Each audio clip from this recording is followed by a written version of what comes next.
distinguished Minister of Culture and Business, and dear guests, welcome to the Conference on Artificial Intelligence and Copyright, held under the title of Time Flies in the Age of AI, which is a reference to the song title of Iceland's initial entry to the Eurovision Song Contest in 1986, when we were absolutely sure that we were going to win. I'm sure the older public here remembers that moment. The first part of this conference is going to be held in English, and the second part then, after the coffee break, we're going to switch to Icelandic, so please don't leave during the coffee break. My name is Guðrún Björk Bjarnadóttir, and I'm the CEO of STEF, the Composers' Rights Society of Iceland, and I'm going to be your moderator for the day. I want to make you aware that this event is streamed, but we who are here now present today, we know that it's never the same thing to be at home and watch the stream event as to be present here and now. At least when I watch the streamed event, after 5 minutes, I kind of start to zoom out or start to answer emails, etc. So it does not really much that stays in your mind after such a streamed event. Maybe your experience is different from mine, but that's how I at least perceive it. Today we will hear presentations which will probably give us a different look on artificial intelligence, its challenges and opportunities for the arts and the creative sector. I do think that we offer a great variety of presentators. All are experts within their fields, and all have had something to do with artificial intelligence. Some come from the creative industries, and we also have some experts in intellectual property rights. I'm not going to start to give you my own presentation of artificial intelligence, but what I do want to share with you now before we start is that I hope that through this conference we might have a better understanding of it and therefore be in a better situation to shape an opinion on it and to shape a policy as to what is the best way forward for the creative industries when it comes to AI. But without further ado, I would like to ask the Minister of Culture and Business in Iceland, Lilja Alfreðsdóttir, to come here up and to address the conference and to open it formally. Thank you.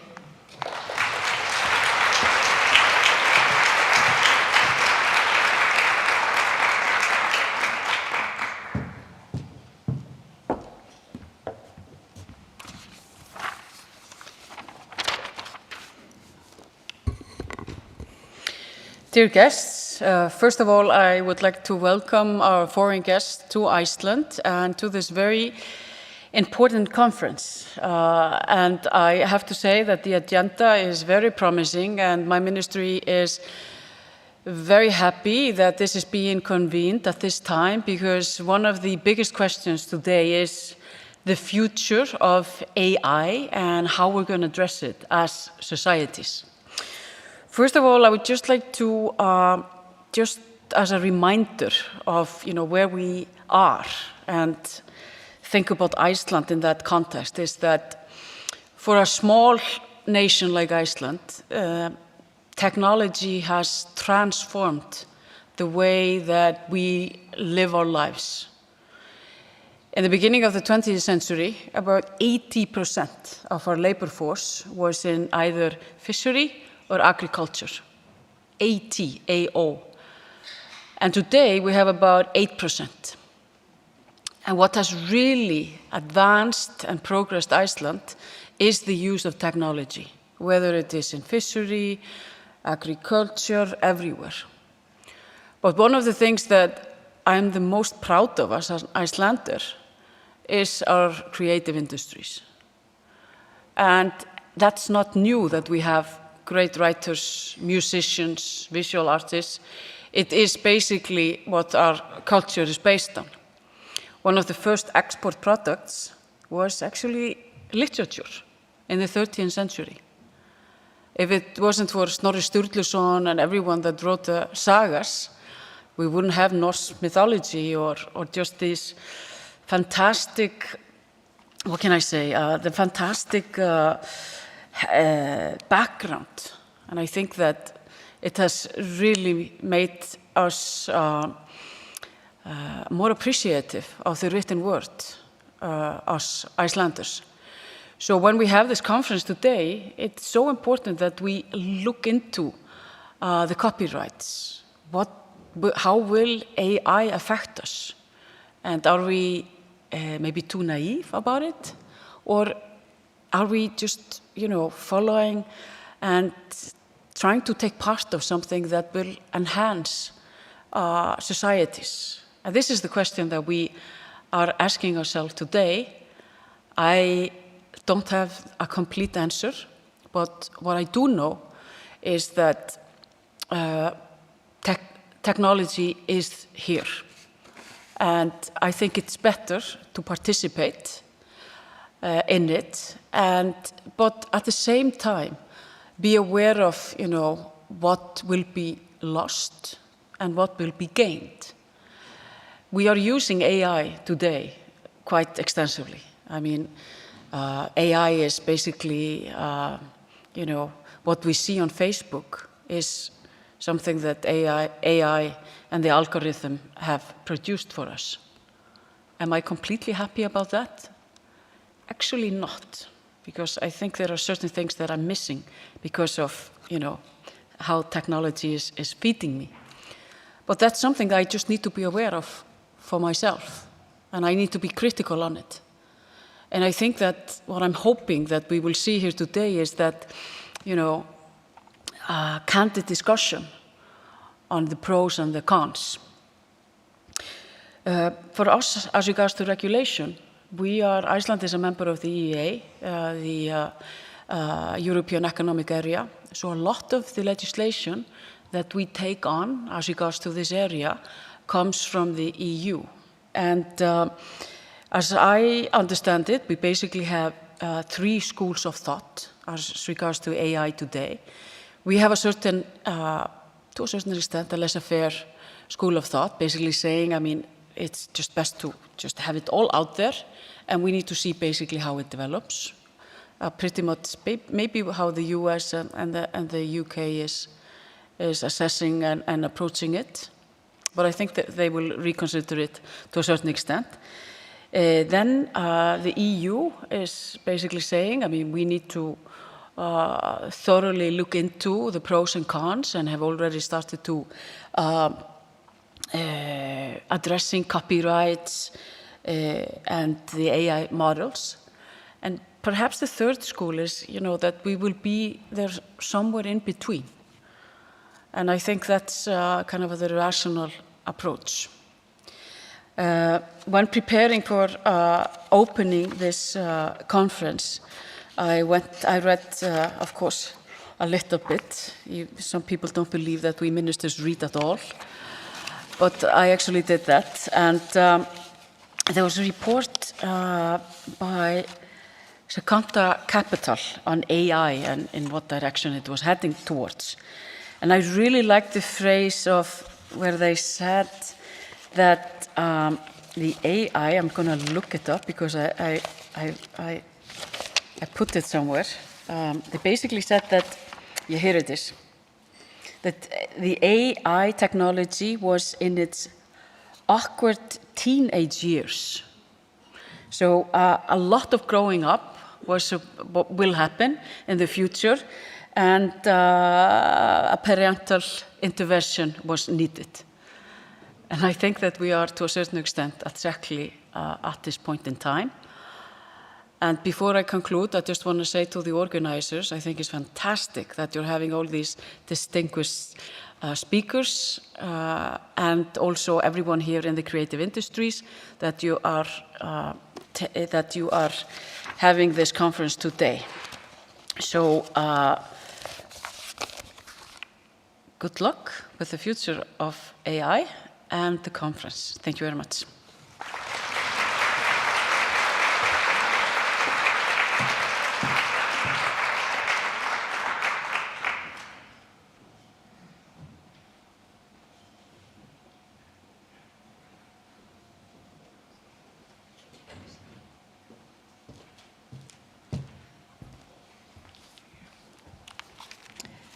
Thank you so very much, Lilia.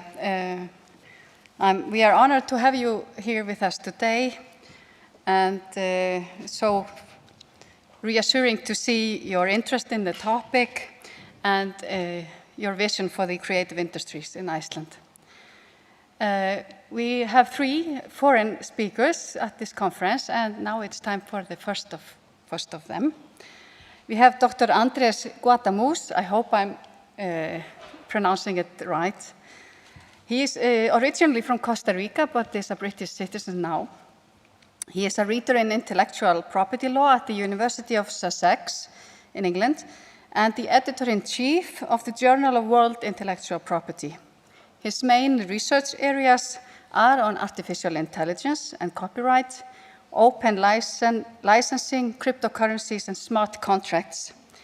He has written 2 books and over 40 articles on the subject, and also blogs regularly about different technology regulation topics. And I do recommend that you look his blog up. It's called Technolama, and it's really thorough and interesting. That's how I found him. Let's welcome Dr. Andrés Guatamus.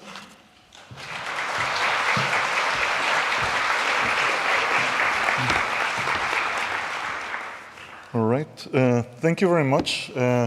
My goodness, this is imposing. I've never given a presentation in such a beautiful setting, so apologies if I'm going to be a bit light-struck or awestruck.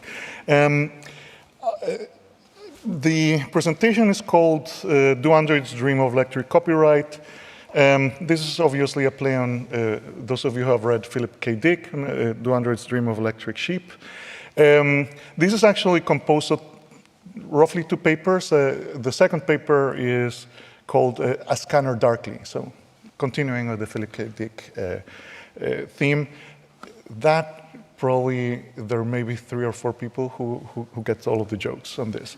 I am quite interested, I've been quite interested on the subject for many years, but I always start my presentations with an apology. So I actually started looking at artificial intelligence about 10 years ago, probably a little bit longer. So I'm in the enviable position of being one of those people who can say, you know, I was into AI before it was cool. Sort of a little bit I feel sometimes like a groupie who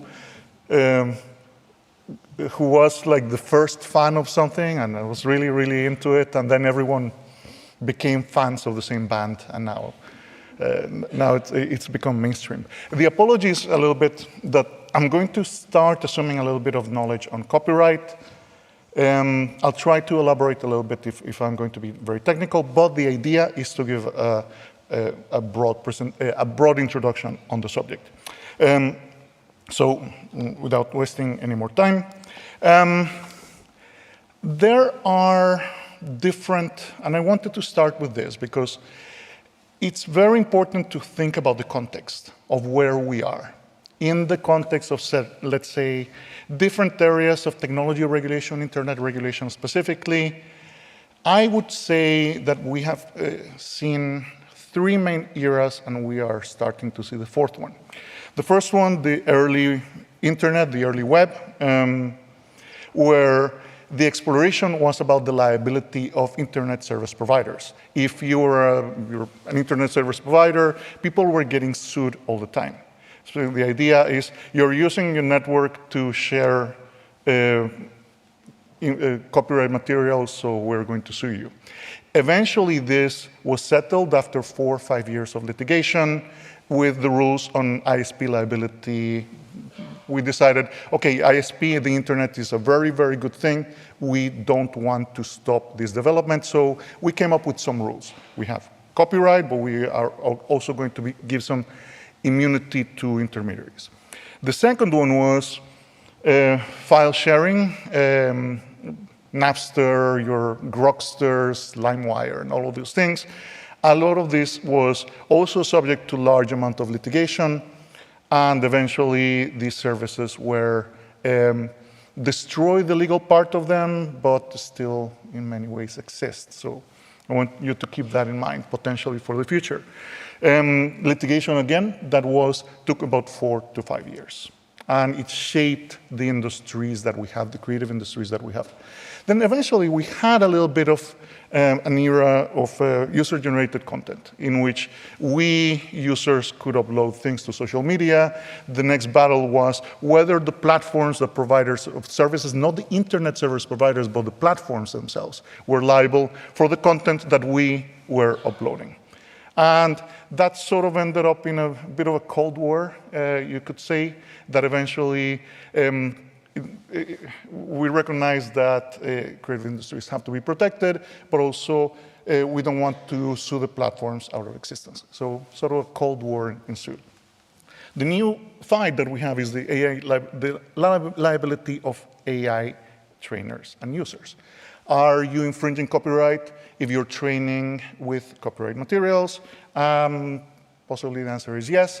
Are you infringing copyright if you're the user, if you're a commercial user of something? And we don't know those answers, so I'm going to try to answer some of these. All right, so we are actually living in an AI world. Imagine, no, not imagine. Remember the world before November of last year? Well, AI has taken the world by storm in everything. In academia, now I have to assume that my students are writing their essays using ChatGPT or BARD, and all sorts of things have changed. We are able to produce all sorts of things, and images, and text, and music with artificial intelligence tools. But most importantly, these tools are starting to make way into everything, search engines, office tools. So things like Adobe Photoshop now come with artificial intelligence capabilities. So we started to see these tools everywhere. Is this a good thing, a bad thing? I don't know. Don't ask me. I'm just an academic. I have the benefit of having opinions that have no practical effect whatsoever. So I can talk.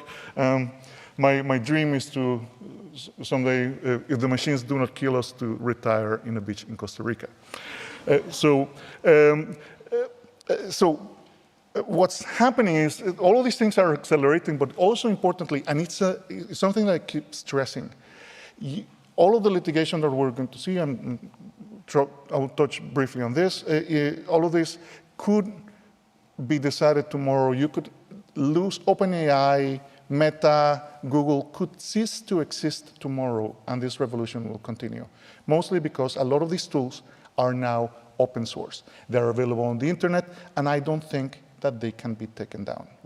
Going back to file sharing, you can still go to Pirate Bay. Okay, so this is bad news if you want to say, okay, we need to do something.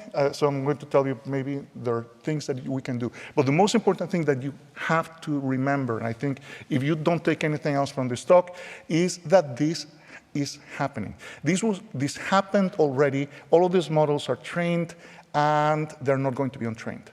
They can be destroyed, the companies could be destroyed, but this is important, and people sometimes do not like hearing this. I'm telling people, this happened already. Everyone was asleep. Sleepwalking, only nerds like me were looking at this.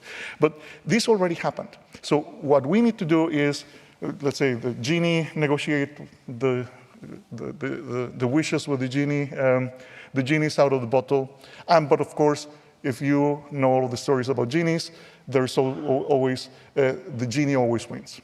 The genie is always going to make something, and they're going to usually the stories end badly. Okay, so what we're thinking about artificial intelligence and copyright, there are 3 separate debates happening at the moment. The first one are AI-generated works. Anything that you create with an artificial intelligence, is that protected by copyright? The second one is what I call the input question. Is training an artificial intelligence with works that are protected by copyright infringing copyright? And the third one are the outputs, the things that you create, the music, the text, the images, whatever you create with this, are those infringing copyright as well? So I'm going to try to address all of those three quickly. The first one is the authorship scenario. We have also three scenarios here. So the first question is everything that is generated by an artificial intelligence, because it's generated not by human, is in the public domain. Only humans can generate creative work, so everything that we see, every music, every text, absolutely everything is not protected by copyright. That has its own implications when you think about it. This is probably the standard. Then we can say, okay, machines can actually generate works that are capable of copyright protection. Who does that go to? The programmer or the user? Who owns that copyright? So the other one is we could create what is known as a sui generis right, something like the database right, something that is very specific that protects artificial intelligence. We could give it 10 years, 15 years of protection with limited protection. What's happening around the world is in the United States, most works are not going to be registered because they have a registration system. So we're starting to see decisions from the US Copyright Office, but also the courts that say these works, there is no human intervention, these works do not have copyright. Other countries, particularly Ireland, the UK, New Zealand, have some form of limited recognition of authorship to works, and the copyright or the authorship or copyright would go, if there is any copyright, would go to the person that make it possible for the work to be created. So is that the user, the programmer? We don't have case law and we don't know. In Europe, in general, works are protected if they have the personality, if the work reflects the personality of the author, if there is intellectual creation. I think that actually that opens the door to some works to be protected. Particularly, there is a lot of human intervention, selection of outputs, selection of inputs, all sorts of things, lots of editing, etc. Okay, and just recently in January, Ukraine passed the sui generis law, 25 years for works that have been generated by a computer. So it's the first country in the world that has done that. This is an important question. I'm going to dwell on this in the interest of time, because it goes back to the question of why do we have copyright? Why do we even protect? Are we protecting people? Are we protecting humans? Obviously, that's the case. But also, do we have it to protect human creators from free competition? If all of these works are in the public domain, every creator is going to be competing with thousands of cheap works. And yes, they don't have to be very good, but they are free because they're in the public domain. So I think it's very important that we start thinking about these questions very clearly. When going to this. Now, the input question, the infringement question that everyone is interested in because there is lots of litigation happening right now, is very simple in many ways. It's a technical issue. We need lots of data to train the machines to do something, to images and music and text. That data has to come from somewhere. Some of the data may be protected by copyright. Is it infringing to use copyright works to train that data? Everyone is going to say, yes, of course, Andres, it's infringing. There are questions. Okay, first, technically speaking, when you're training an artificial intelligence and doing machine learning, you have collection, preparation, training, building the application, and the use of the model. Technically speaking, you need a copy of a work only on the early phases, on the first two, in the collection and the preparation. After that, the model is trained. You don't need, the model doesn't contain a copy of the works. So you can just delete it, absolutely get rid of it. No other exclusive rights are involved, only copying. There is no, it's internally, most of the training is done internally, so there is only one copy made at any point, and then it can be destroyed. I think that this is going to be very important in the ongoing litigation. It's not published, it's not communicated to the public. You cannot go to ChatGPT and tell it, please give me the Game of Thrones, the first book of Song of Ice and Fire. The second thing on the technical issue is that what's happening when the training itself is extracting information from the data. So it looks at the text, it doesn't extract meaning. It extracts statistics, the likelihood of a word following the next word, the likelihood of a pixel being next to the other pixel, the likelihood of some music frequencies being shared. Okay, so also very important for potentially for copyright litigation, the models do not keep copies of the work. It's not a search engine. It doesn't have a copy of the works. So I think that's also very important. Just briefly, so it's infringement, right? Everyone agrees? Maybe, maybe not. We can say there is a copy. There has been a copy, and maybe some of those copies can be legitimate. Some people are starting to license their works for training and saying, okay, you can use my work. I want to be in the training data. Please pay me. So there's already some companies that are doing licensing agreements. But if there is no licensing agreement, it's copyright infringement. So are there exceptions and limitations? Potentially, we could have some defenses. There is temporary copy, so sometimes you can create a temporary copy for a technological process. Search engines do this. Whenever a search engine keeps a copy of a work, it's considered a temporary copy. I don't think it fits, but I'm just throwing this because this is likely to be a defense in all of the ongoing litigation. So if Google can do it, maybe those other companies can do it. The case law is completely inconclusive. We're going to need case law, so people start suing. Academics need to make a living. The other exceptions are text and data mining. There is already in existence in Europe, certain exceptions. The funny thing is that this went completely under the radar in 2019 with the passing of the Digital Single Market Directive. All of a sudden, there were 2 exceptions on text and data mining, and not a lot of people had realized, and now everyone is looking at them. So they may get a revisit. What's happening in the UK, for example, there is an exception for scientific purposes. So you can train a machine without permission of the author, but it's only if it's only for scientific purposes. In Europe, is generally there is also for scientific purposes, but there is also Article 4, the Digital Single Market Directive, which says you can do it for any purpose as long as you, as the person or the author hasn't opted out, or hasn't reserved the rights. So this is probably going to be litigated in the courts as well, because there are lots of people that are unhappy with this. Going to happen with in the US, there are lots of cases. I'm not going to even remotely. Every day, every week, there is a new lawsuit. We'll have to see. The defendants are arguing fair use. That means that they say we are doing this. It's all internally. We create copies internally, and we're doing extracting information. We are not publishing the works. So all of this is going to be litigated. All right. Oh yeah, we still have some time. Actually, I may end a little bit early. So I'm just going to expand a little bit. I have a little bit more time than I thought. Some of the litigation specifically, so you can class it in 4 categories.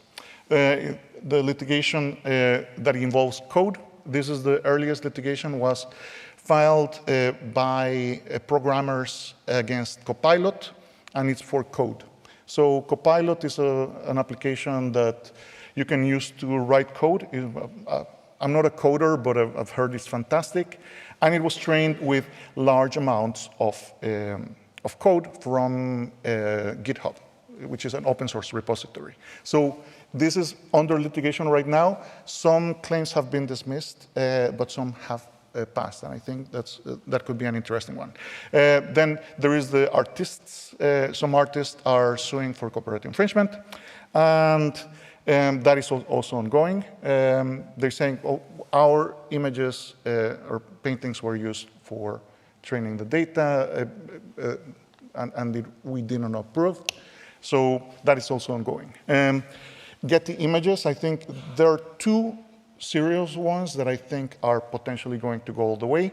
Get the images. The Getty Images sued for copyright infringement because they're saying that their stock photographs were used in the training data. They were used in the training data. That's absolutely, sometimes if you ask for Getty Images in some models, it'll give you a photograph with a Getty Images sign on the side. And that, nobody knows what's going to happen. And Authors Guild as well is suing.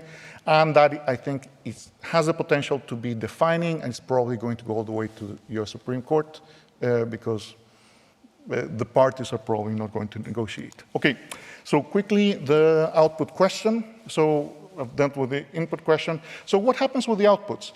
When you've trained the model, it produces a work.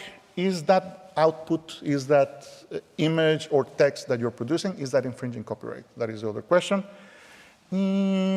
Not sure. I think that the input question is stronger for copyright infringement than the output question for two reasons. As I told you, there is no memorization in the data set, very rare. I mean, there are some papers that have managed to produce some photographs and some images, and there has been some memorization of some text, but usually it's the first 2 pages of Harry Potter that can be found everywhere on the internet. So generally speaking, it's very difficult to produce an output that is infringing. The proof of this is that of all of the lawsuits that are going on at the moment, not a single one except the code one, the first one I told you about, the Copilot one, has been able to produce an infringing output. That means the machines are not reproducing works from the claimants. They haven't produced an image or any text. And the reason for this is the machine does not store information, so it's not a collage.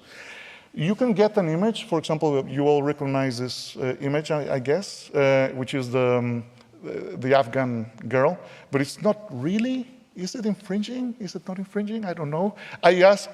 I've been presenting this, some people say, no, surely it's infringing. It looks exactly like her. But then you put them together and they don't really look exactly. Is it an interpretation? You don't know. Okay, so briefly, because I'm going to run out of time. There may be exceptions for this.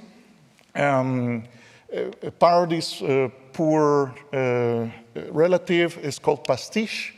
And I love presenting about pastiche, also because I love saying the word pastiche. And it's an exception. It's like the US fair use derivative work, so a transformative use. If you take a work and you transform it enough, it's not infringing copyright. So we have in Europe, and I'm saying we're no longer in European in the UK. Sorry, Brexit joke. The case law is starting to take place, and pastiches are laudatory and non-critical limitations, such as creating a new work in the style of another artist or genre, and making a new work from a compilation or assembly of pre-existing work. So can be collage, but also can be something that resembles something else. We don't have case law, but it could be applied for memes, adaptation, et cetera, et cetera. So I've finished, exactly running out of time. Concluding, I have no idea what's going to happen. If anyone tells you that they know what's going to happen with all of this litigation, with all of the regulation, with everything that is happening with copyright and artificial intelligence, they're lying to you. So the first thing is I'm going to admit that I have no idea, but it's very exciting to be here. However, remember that may you live in interesting times is a curse. So with that, I'll finish. Thanks very much.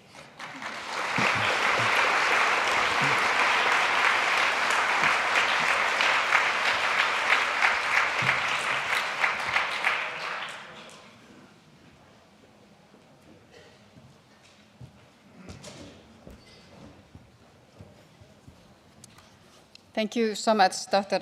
Andrés Guatamus. Maybe, I don't know if we know so much more. At least I think we have a lot more questions in our mind after your presentation. And you're probably right when you say the one person who says he knows it all, he is probably lying. Our next speaker is David Kavanagh. He is the executive officer of the Federation of Screenwriters in Europe, which brings together 31 screenwriters guilds and unions from 25 countries, representing more than 8,000 screenwriters. David worked as the CEO of the Writers Guild of Ireland, film officer of the Arts Council of Ireland, chief executive of the Irish Film Institute, and general secretary of the European Script Fund. So he has a long and very impressive resume. But I think the most interesting part is actually the title of his presentation, which is Death and Artificial Intelligence. And I can't wait to hear what he's going to tell us. Welcome.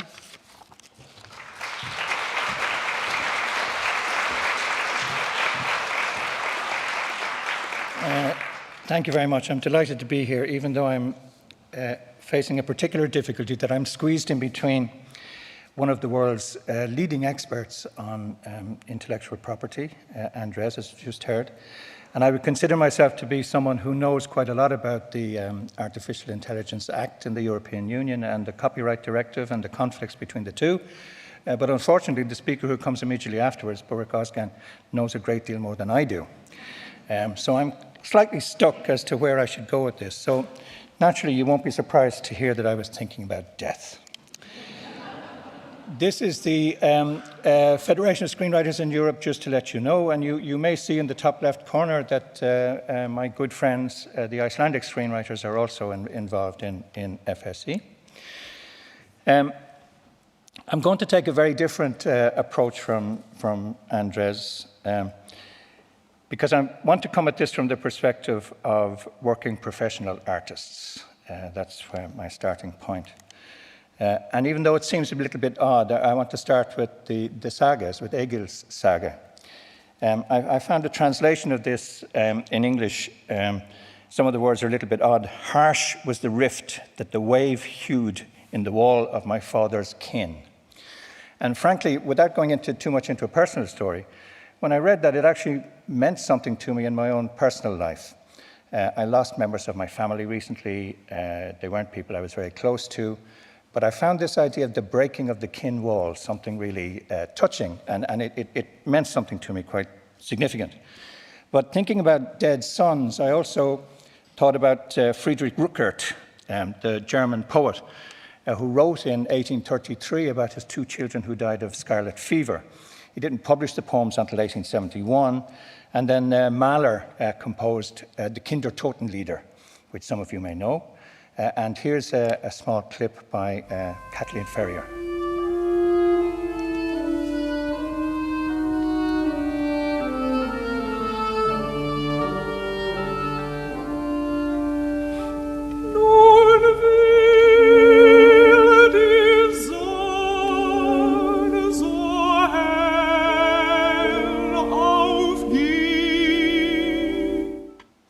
That's from 1949, and for me that's the best version, at least the best soprano version. And then I thought of Jacques-Louis David, the French painter who painted this painting in 1789. 1789 was the year of the French Revolution, and David, as some of you may know, was an active participant in the revolution, and his other famous painting of a dead person is his painting of, and now I've forgotten, in his grave, which is in his bath, the Mara, the death of Mara, in his bath, which is now in the museum in Brussels, an extraordinary painting. This is Brutus brings to, the lictors bring to Brutus the bodies of his sons, and you can see his sons being carried in the background, and Brutus in the foreground being the stoic that he was supposed to be, and the mother and daughters weeping uncontrollably.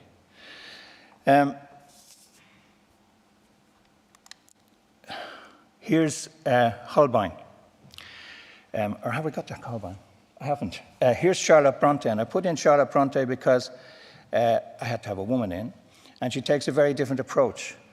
What she's saying here is, you've died, and you're okay now that you're dead, but we have to mourn you now that you're dead. And she's almost blaming her dead sister. This is one of her two sisters who died. She's almost blaming her dead sister for the fact that they have to mourn. Here's Hans Holbein. You may know that Dostoevsky saw this painting in 1867. He was traveling in Basel. He climbed on a chair to stare more closely at the painting, and his wife was very angry with him in case he fell off the chair and damaged the painting. He introduced it into The Idiot, his novel, and Prince Mishkin says at a certain point why a man's fate might be ruined by looking at this picture. And indeed, those of you who remember The Idiot will know that atheism was an underlying theme in the whole book. And Dostoevsky thought that this painting by Holbein would make you an atheist, because it clearly shows a very, very dead human being. And here is Caravaggio.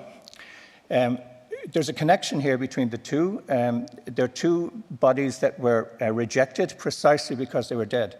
The monks who commissioned this painting rejected the painting because they thought that the dead mother of God looked too dead. And they were particularly worried that the soles of her feet were dirty. So Caravaggio had painted an actual human being here, which caused a significant problem. This is my favorite poem about death. It's the one I hope to live by. Old age should burn and rave at close of day. Finally, here's Otto Dix in 1834 with his extraordinary painting of dead bodies in the First World War. Or rather, when you see the painting and you stare and stare at the figures, are they dead or are they not dead? And you cannot possibly look at this painting now, which is in Berlin at the moment. You cannot possibly look at it without thinking of the dead bodies in the trenches in Zaporizhia. So what's my point in showing you all of these strange images? They're all from Europe. Many of them are in English. There's nothing from Africa. There's nothing contemporary. There's nothing from Asia. It's a very, very small slice of human creativity about one issue. I'm 100% convinced, and there are a few things in my life that I am 100% convinced about. I am 100% convinced that artificial intelligence cannot do this. There are reasons for it. Artificial intelligence does not have 2.5 billion years of evolution. It doesn't have 350,000 years of evolution as Homo sapiens. It doesn't have 80,000 years of making paintings in caves. It's not born. It doesn't have skin. It doesn't have any senses. It doesn't feel the senses. It doesn't have sex. It doesn't fall in love, or the other way around. It doesn't get old. It doesn't feel pain. And it doesn't die. And it has no fear of death. There is no prospect in the world, no matter what the technological developments are, that artificial intelligence can replace or intrude on human creativity. And I know that this somehow seems like an incredibly obvious thing to say. And indeed, Andres said it when he spoke. But over and over and over again, when you were talking to people about artificial intelligence, they keep telling you that the things that are being produced by ChatGPT and DALL-E are art, and that they challenge human creativity in some ways because they're making art. They are not. And I feel quite strongly about that. And now, I've said that to you in rather a complex way, and I come slightly to copyright at this point, and to this decision. Beryl A. Howell, the judge, is a judge who's actually been involved in some of the Trump cases as well, very interestingly. But she's the one that made a recent decision when somebody asked to have a piece of art generated by AI registered for copyright in the United States. And this is her flat and definitive decision. I don't think it perhaps says what I just wasted 5 minutes saying to you. It perhaps says it a little bit more quickly and a little bit more bluntly. So the question then is, if artificial intelligence cannot replace human creativity, why should we worry about it? What's the problem about it? What's it going to do? And here's a quote from John Rogers, a person on the picket line of the Writers Guild of America in the last weeks. And what he says is entirely true. And we know this from so many examples. The technology is not a fraction of what it's made up to be. Here's one of the main problems that all of the ChatGPT, all of the generative large language model have, which is their tendency to hallucinate, to make things up as they go along. And you'll see this particular hallucination is somebody who asked ChatGPT about the first person to walk across the English Sea on foot. And you can see it gave a comprehensive answer explaining exactly who was the first person to walk across the English Sea on foot, with full details about everything to do with it. All of it, of course, complete nonsense. And there's a recent paper published which pointed out some of the absolute flaws of logic that's fundamental to ChatGPT models, that it can't reverse the reverse curse. It can't reverse its thinking. A equals B should mean that B equals A. Very often ChatGPT and other large language models are unable to work that out. And it's, where am I? And it's also incredibly biased internally. And I think a huge amount of this internal bias comes from the people who are making it. What possible purpose does the wig on that model serve the technology? Is it a technological wig? Who chose the clothes? Don't you think it's very likely that in the office somebody said, we're going to have to put clothes on it, but we don't understand. And somebody was sent home to talk to their wife to tell them what kind of clothes would be appropriate for the model? Who picked out the clothes? Who decided that it should wear this ridiculous thing? You know, something is fundamentally wrong. It's sexist. Essentially, these men brought this machine to the House of Lords in England to explain that they had made a mechanical woman. I mean, how wrong is that? And there's actually, from a screenwriter's point of view, there's another really fundamental problem with ChatGPT and large language models, which is that they can't go past 2,000 words. At approximately 2,000 words, depends a little bit on how you prompt them, at approximately 2,000 words, they lose connection to the first point that they made at the very beginning. They found that they predicted what the next word would be, and the next word would be, and the next word would be, and the next word would be. When it gets to about 2,000 words, it loses coherence. It's forgotten what it said at the beginning. In other words, it can't tell a story. In other words, it can't write. And there are many efforts that people are making to get around this particular limitation, but most of them aren't working. Just to go on with them a little bit. A huge number of people are trying to come up with programs using ChatGPT to interfere in the creative arts. I don't understand why they're doing this exactly. There are huge benefits in AI, particularly in other areas, in medicine, in accountancy, in so on and so forth. Why do they want to introduce this into the creative arts? I don't quite understand why. This is a program called GPT Author, which you can buy. And as you can, oh no, it's not. Here is GPT Author, which you can buy. And as you can see from the second sentence, a 15-chapter novel can cost as little as $4 and is written in just a few minutes. Do you mind if I get some water, please? This would be a huge threat to authorship in the world if it weren't for the fact that what it writes, there's one there, thank you so much,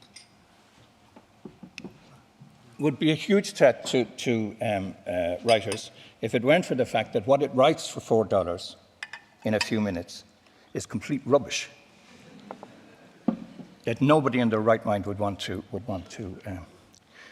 Let me introduce another similar program. This one is called Co-Poet. And the idea of Co-Poet is that Co-Poet will help human beings to write poetry by suggesting words that they might put in or rhythms or whatever.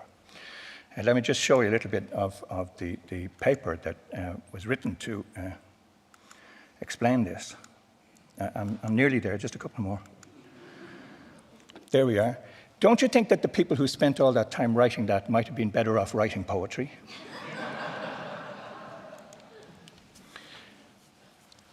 So what's the result of all of these terrible programs that are being written? The result is, and I don't know if the minister is still here, but I hope she'll excuse me for being a little bit rude. The result is, well, it's an American word, so Americans are a little bit crude anyway, so we can forgive it. The result is enshittification. And let me give you some examples of enshittification. Every day on Spotify, there are 120,000 new songs being put onto Spotify that have been generated by artificial intelligence. It's overwhelming. They're put up, a clickbot clicks on them pretending that somebody has actually listened to them. In fact, nobody has listened to them but another robot. And that puts them on the higher levels of Spotify statistics. Here's a very large number. Of course, you can't get information from Amazon, but here's a very large number of travel books. Why did somebody come up with the idea that ChatGPT can write travel books when it can only write 2,000 words? Well, what you do is you pick a lot of different questions. Name me the good restaurants in Istanbul. Where would you go to get such and such a thing in Istanbul? And it can write that. And you think of all of these questions to ask it. You establish all of these 2,000-word bits in the book, and it makes a book. You then put it onto Amazon, another clickbot, click, click, click, click, click, pretend they've read it. And these all wound up on the bestseller list. Now, when they're on the bestseller list, actual travel books written by people who actually travel are squeezed out. And worst of all, unbelievable, is the volume of images being generated by DALL-E and other programs. This is just one of the programs, don't forget, there's a number of others who do exactly the same thing. And the world will very soon become bored with the imaginations of 13-year-old boys who dream of biologically impossible women and generate these images from ChatGPT.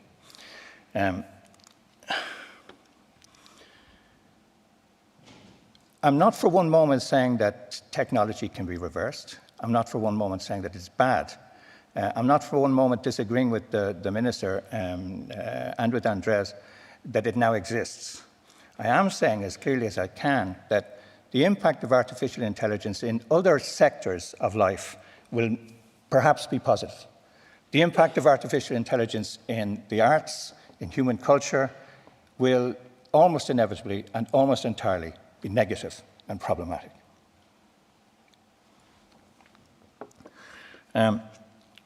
One of the things that's going to become extremely difficult is employment. And just as Andres was saying that nobody can guess what's going to happen, nobody knows what's going to happen, he's entirely right. One of the things that we can say, at least to some degree, is that an awful lot of people at different levels in culture and the arts are going to lose their jobs. There's no space anymore for translators. There's no space anymore for copy editors. There's no space anymore for voiceover artists. Increasingly, there won't be any space for editors because artificial intelligence programs are now being designed that can edit and edit quite well. And a whole swathe of, I don't know what you want to call them exactly, second-level jobs, if you like, in the cultural industries are simply going to be wiped out. So how are you going to become an extraordinarily good editor if you have no prospect or possibility of training or learning by working in an editing suite over a number of years? All of the stuff that was done in the editing suite will be done by artificial intelligence. You somehow have to go from being a person who wants to be an editor to being an extraordinarily good editor overnight with no capacity to be involved in the intervening space. What can we do? What are the practical actions that people can take to try to address what I think is a negative and bad situation? The first one is, as Andres was saying, to go to court. And there are, again, as Andres said, every day another court case reported where people trying to pursue the fact that they believe that the work that they used to make their living from has been sucked in by large language model systems, undermining their capacity to make money in the future. Here's another example, the well-known Sarah Silverman. And again, as Andres said, I think probably the one that's most likely to have an impact is this one, the Authors Guild. How am I doing for time? So I want us to end with two clips which perhaps demonstrate in a different way my view of things. The first hopefully explains itself.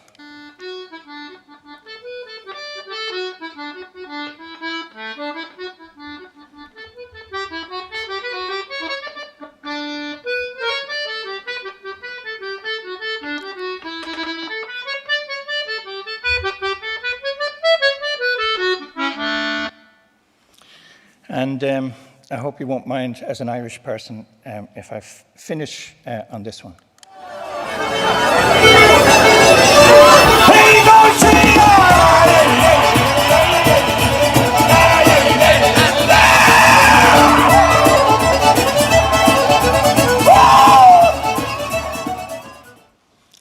Artificial intelligence can't do that. Thank you.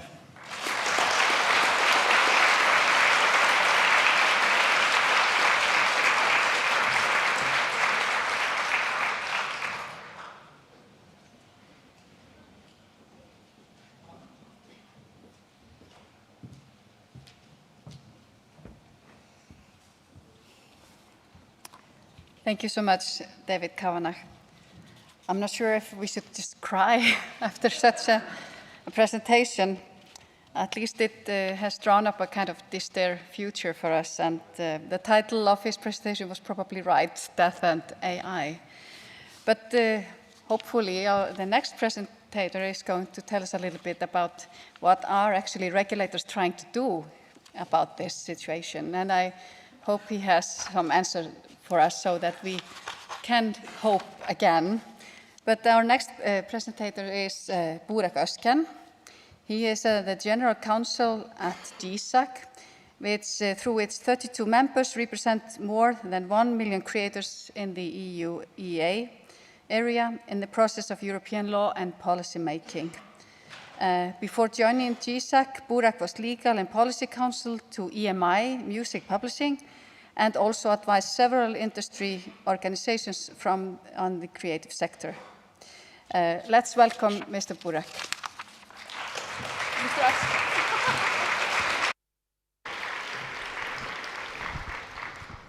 Hello, everyone.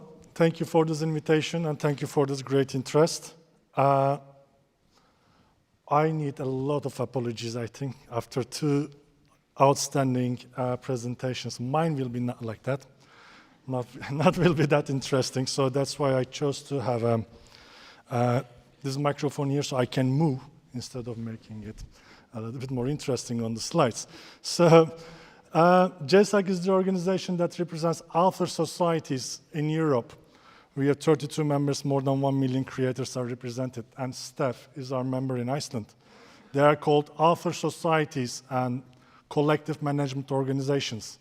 So the organizations that are founded by and run by authors themselves, which actually I was very happy to see in reality this morning when I visited the offices of Steph, where actually I also see the music, the songs of the people who are working there and who are really musicians and who are really actually on a daily job working for the authors like themselves and then make sure that they can earn their life from the work of their creation.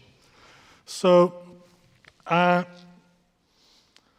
was walking this morning at the port, which was a very good day, and then I saw this statue of the looking seawards. I think all of you know that. So they were looking like this and like that to understand how the weather is, when they should go to water, and then when they start what they need to do, because there are a lot of unknowns. And you see just behind them this new exhibition, I think, showing all the ships that have sank into the water over the years. So when you're not careful, when you don't take all the measures that you need to go to the water, to go to the wild, then you're risking to have a big clash. So that's actually what we are trying to do a little bit also with the European policy for the authors and composers, that they are usually the ones who are affected first by the new technologies, new changes in the sector, and it usually comes with a big new tech businesses who first start only with the idea of growing on scale and then growing their services without always having the idea in mind how or whether this would affect the different people, including the creators on whose works they are usually building their new models and businesses. So AI is certainly the big talk of the town right now in Brussels. Wherever you go, everybody's speaking on that one. So what are they speaking currently is two sorts of things. I'm not going to make the presentation in this exact order, but one thing is that there is now a big regulation called AI Act. It's not originally about copyright. It started as a regulation that wants to regulate high-risk AI systems that are posing risk to the people on their daily life, like when you use the AI in the health sector, when you use the AI in the police or the insurance sector, or when you use the AI in the recruitment sector, when you use it to employ people. So all those things were being regulated.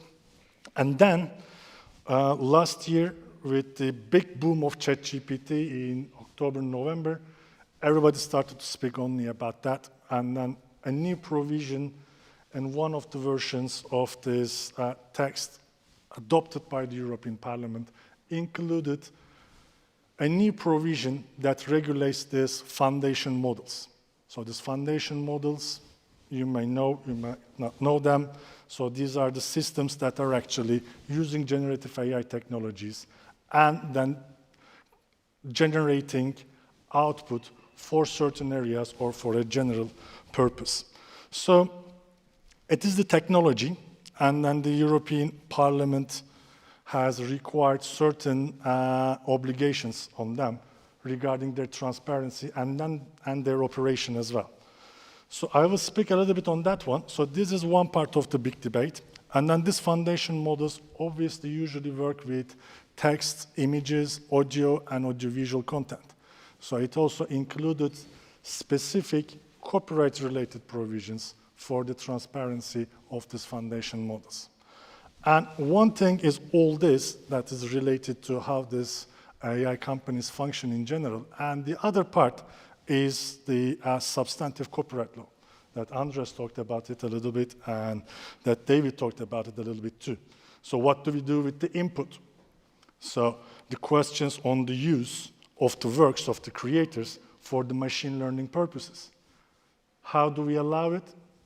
How do we ensure consent, transparency, and remuneration?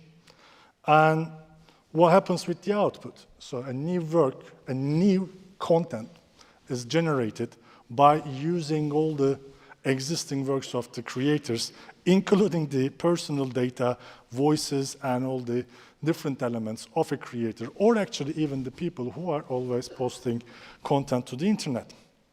So many regulators or the courts or the studies, both on both sides of the Atlantic, assume that there is no protectability on the output because there's no human involvement if it is purely AI creation. But it still poses this risk that it can create a parallel market to the work of the existing authors, which would be low or no cost, and then will compete with the existing works.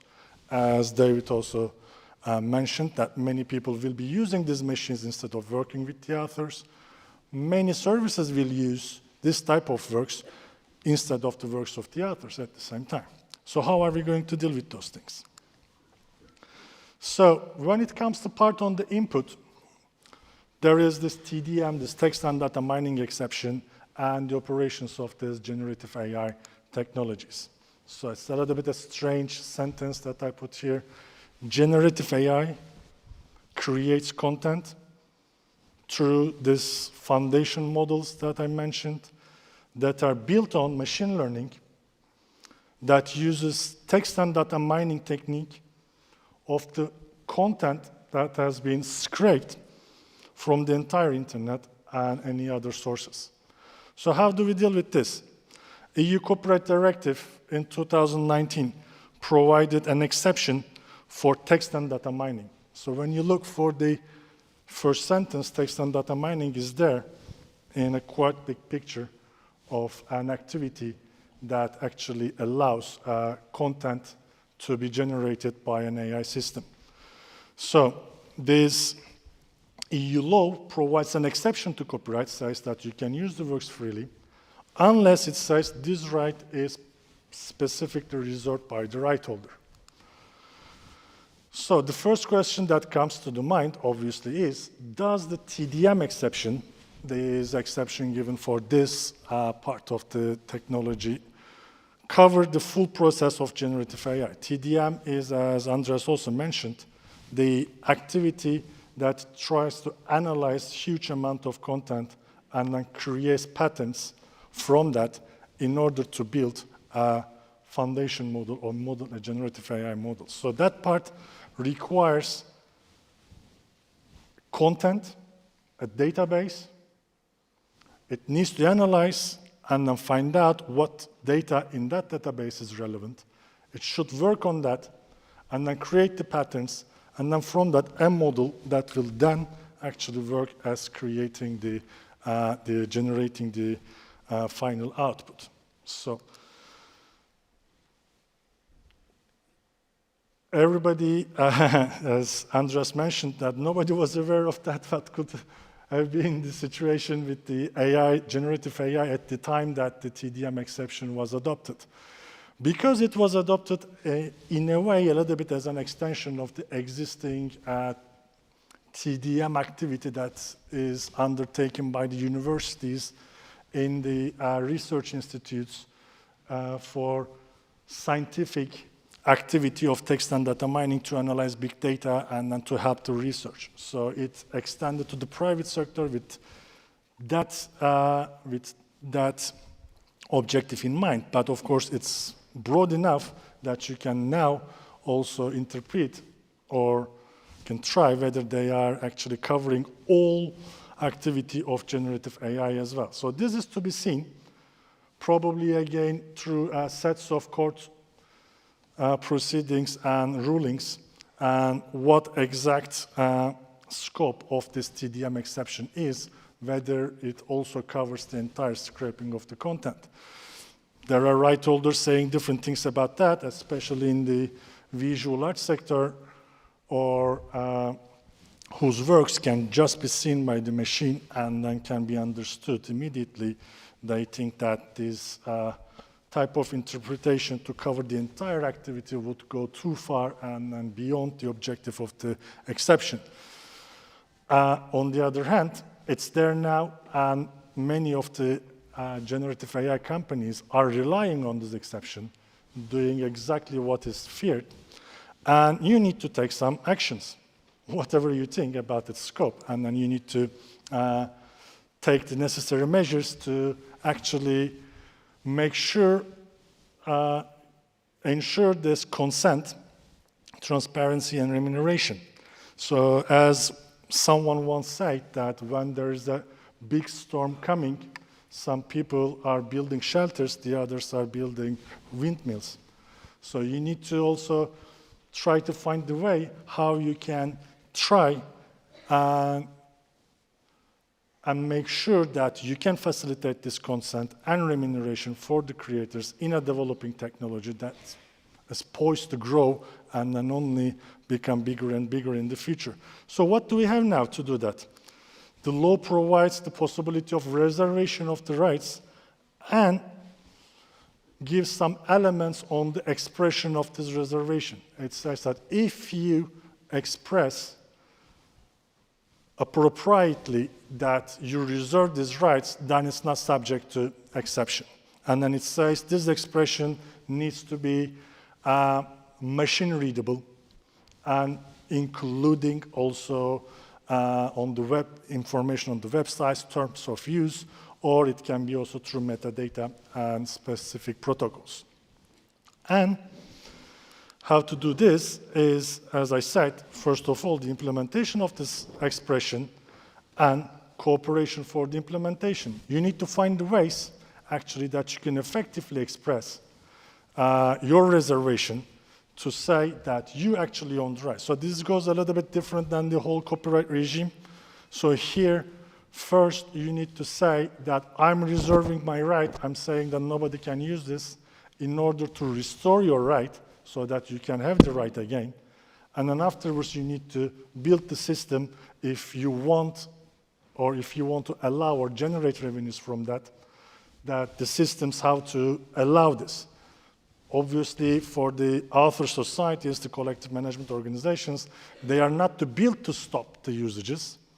They are founded to facilitate the licensing and then generate revenues for the use of the authors. So we need to use this in a way or another, but there are certain uncertainties. So implementation of this expression relies very much on the cooperation with the services who are making your content available. And you need to try every single possible way. You need to make a big press release, inform all the public that you reserve your right. You need to put it on your own website. But in the end, a website of an author society is not where the works are accessed. So you also need to express it in different ways. You need to work with the actual companies like YouTube or Facebook who are making the content available in a very open manner, and then who are actually the source for many people to scrape the content to analyze. So you need to include in your licenses with those people that first, they cannot use text and data mining for your work, and you need to all those things that contractually, obviously, you cannot just say that you cannot text and data mine, because they are supposed to text and data mine to a certain extent to develop also their algorithms or for some of the tools that they use for their users. But you need to specify, for instance, you cannot text and data mine for the generative AI content purposes. So you need to stop them first from doing that. But then you are supposed to be expecting also from them to give effect to your expression. So they should also stop the third parties from scraping your content that exists on your platform. They need to take the measures to make your choice applicable. So it's your right, you have the right, the way that, for instance, Spotify does not allow normal downloads apart from the offline usages, because it's a streaming service, that you also need to require a service that is making the content available, not to allow third-party scraping of the content. All wonderful, all very good, but how are we going to do that? So right now, on those things, there are some elements which do not exist in the copyright act. The substantive law has some element that we could try all we can, but here comes the relevance of this AI Act that I mentioned. We need also some horizontal provisions that would apply to all services. What are they? First of all, transparency. So without having transparency on the data sets that are used by the generative AI companies, you cannot exercise your right for reservation. If you do not know if they used, how would you know and then say that I reserve my rights, or how would you say that I want to license you? So therefore, there is a need for a specific transparency provision to be able to know whether or not they use these works. And secondly, if there are services around who are not providing this type of transparency, then you need to create a type of scheme to determine who to keep liable. Normally, if you are claiming an infringement of your rights against someone, you need to prove that. You need to show that this person has used my work here, in here, in here, without my authorization. In this kind of case, if you do not know whether it has been used or not, and if the service does not provide the necessary transparency for you to know, then there needs to be a reverse in this burden of proof. And then they should be deemed as liable for using the works unless they prove that they haven't.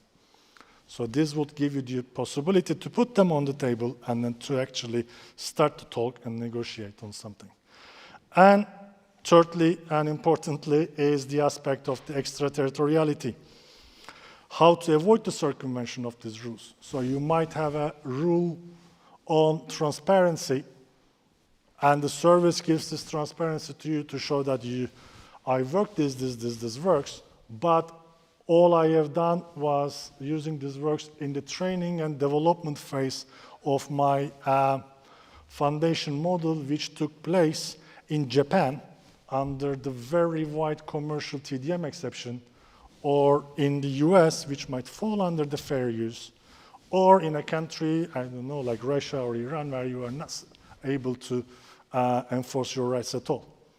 So as the copyright is territorial, and you would not have the possibility to actually impose the rules that we have in Europe for the reservation of the rights to the people who are doing these things elsewhere. So therefore, a principle that would apply across the line for the AI services, also for the privacy, for the data protection, for the personal rights, for all the service whose output is available in Europe, they should also be responsible for providing what the EU law provides to the creators and the people in terms of transparency. So these are the important parts of that. And current state of affairs on this legislation is, it's good to have big perspectives, but also you need to face the reality sometimes. So right now there are, as you might or you might not know, there are 3 big institutions in the European decision-making: the Commission, the Council representing member states, and the Parliament representing people. From these 3, only the Parliament asked for the inclusion of foundation models and asked only for the transparency obligations. And even with that transparency obligations are requiring sufficiently detailed summary and not the full record. So we have a lot of way in front of us to try to convince the policymakers to take the next steps and to go even further.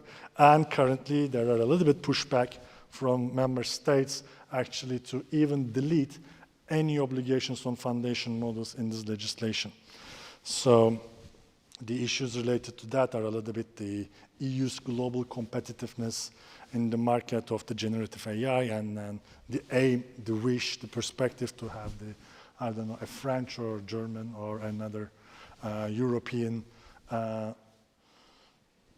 AI company that would compete against OpenAI in the world. So my final slide relates to the output part. A lot has been said about that. And from the policy perspective, we need to decide and find what's worth protecting from a policy point of view. So as we say that, obviously the protection should be on the creator. But we also need to find a way that actually remunerates creators for the use of the AI-generated content, AI-generated output in the market. As I said, they are built with the content that exists, based on the creation of the people that are working on this for years and years. And then they are in new content that gets all its source from the existing content, but are there at the low or no cost for the use. So once they are started to be used in competition with the existing works, with no cost, they will cannibalize and destroy the actual creation. Moreover, they will themselves dry up in time if they are not fed with a good quality and human-created works. So if it is much cheaper or free for the services in general, for the users in general, to use AI-generated content instead of the copyright protected content, the choice would, in most cases, go to the low or no cost. So do we need an overhaul of copyright? How shall we do that? We cannot create a copyright protection for this to give this money to them. Now we need to find a way. When do we know whether we would really need this law? We need to see a little bit what's going on, as the minister has said that it is maybe in the awkwardness of the teenager that needs a little bit parental control. But when will we know whether it's too late to take an action on that? So now we need to think and find the ways. There are still time, but we don't think it's too much. And well, that's all I have to say today.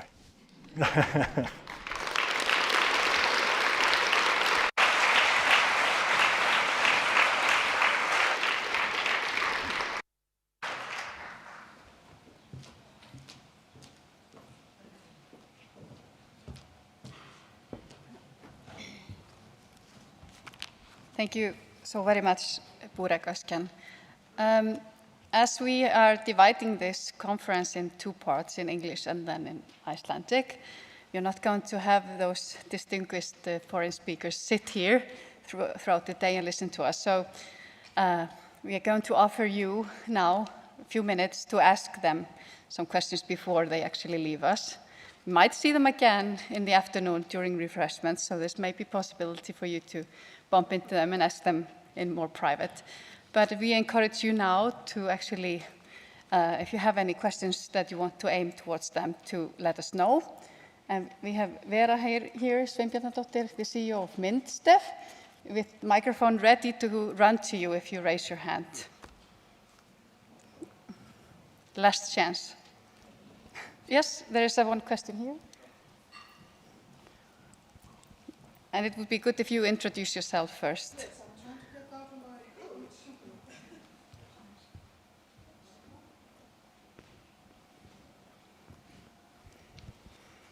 Hello, my name is Rán Tryggvadóttir from the Ministry of Culture. So thank you very much for very interesting tales and information. I have two practical questions, mainly aimed at Dr. Andreas Guatemala. And you mentioned in your talk that some licenses had actually been done, that some authors were licensing. I was just curious how it was done, also with regard to territoriality, which was being spoken about in the last speech. And then also you mentioned the UK Copyright Act. Has that actually been used for like ChatGPT, or is it just an old remedy, something that has never been used and is of no practical use? Thank you. Thanks. First, with the licensing, it hasn't, I'm not aware of that many licensing on text, but specifically on images, some companies are starting to get agreements on, so OpenAI has an agreement with Shutterstock, if I remember correctly. NVIDIA has an agreement with another of the images, so they're starting to get some agreements specifically on saying, okay, you can use our content, we won't sue you. But in text, there have been negotiations specifically with media that I know of. I cannot say because some of those are still ongoing. But specifically for publishers, some publishers in the UK are negotiating right now. And in the US as well, but I'm not familiar with that, but there have been, particularly with stock photography, quite a lot of agreements that have already taken place. And I think a lot of people are trying to decide, do we sue and take this for potentially 5-10 years, There is a litigation on the Court of Justice of the European Union that is now going to be over 20 years for metal of metal. So you would be chancing being in the courts for a lot of years or negotiating. And I know that a lot of organizations are doing that precisely. It's again a matter of bargaining power. Some of these tech giants have a lot of power, and the media company comes and says, okay, we want to negotiate, we want to give you our content. The company is going to say, yeah, but we'll pay you nothing, you know. So, but it is happening. With regards to the UK, no, there has been zero case law. This is a law that was passed in 1988. Historically, it was created, I don't know if people remember those painters, maybe people familiar with artificial intelligence know Aaron and some of these. There were some computer or robotic painters that would actually make works. And there are David, Aaron, and all of these things. And the law was created specifically to cover things that were not generated by a human. Obviously, that was 1988, so nobody imagined that this was eventually going to be covering artificial intelligence. The US in the UK IP office conducted a consultation on this, and last year they declared that the law didn't need to be changed. There is no case law. We don't know. So it hasn't really, the case law hasn't happened. I think it's mostly, and this is something I didn't mention in my presentation, but it's quite interesting. There is a market taking place of creators and creatives that exist outside of the traditional media that have embraced artificial intelligence. These are the streamers, YouTubers, that they don't care about copyright in many ways. And they are adopting this. So these are the type of creators that are using this, and they don't care about copyright. They care about subscriptions, and they care about not being demonetized by YouTube. So it's interesting. A lot of these young streamers are adopting this. So yeah, the answer, sorry, long answer for a very simple question. Yeah. Can I add one thing, which is the New York Times? The New York Times entered into negotiations with OpenAI. Yeah. And these negotiations were going along quite well, and it looked like something might happen. And they fell into real difficulties recently. And the reason they fell into difficulties was the New York Times suddenly realized, why are we giving away everything to ChatGPT and allowing people to go to ChatGPT and read everything that they might have to pay for in the New York Times? So it appears that there's a bit of a collapse in that idea of licensing.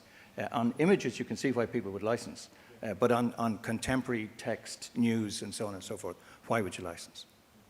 Yeah. In that point, now ChatGPT can browse the internet. So actually allowing a media company allowing this to happen, you're actually saying nobody is going to visit your website ever again. They're just going to ask ChatGPT for a summary of the article. Thank you.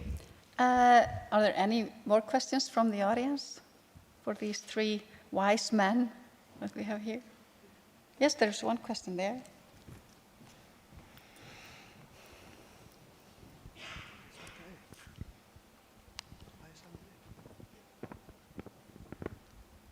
Good afternoon. Ruri is my name. I'm a visual artist here in Iceland. I just have a very simple little question. Flipping the coin about the licensing and say, everyone who does not say there is no license on my material, okay, that material is free, everything else is licensed. So we changed the approach. Is that possible, and why not, if not? Thank you. The question is to all of you. Thank you.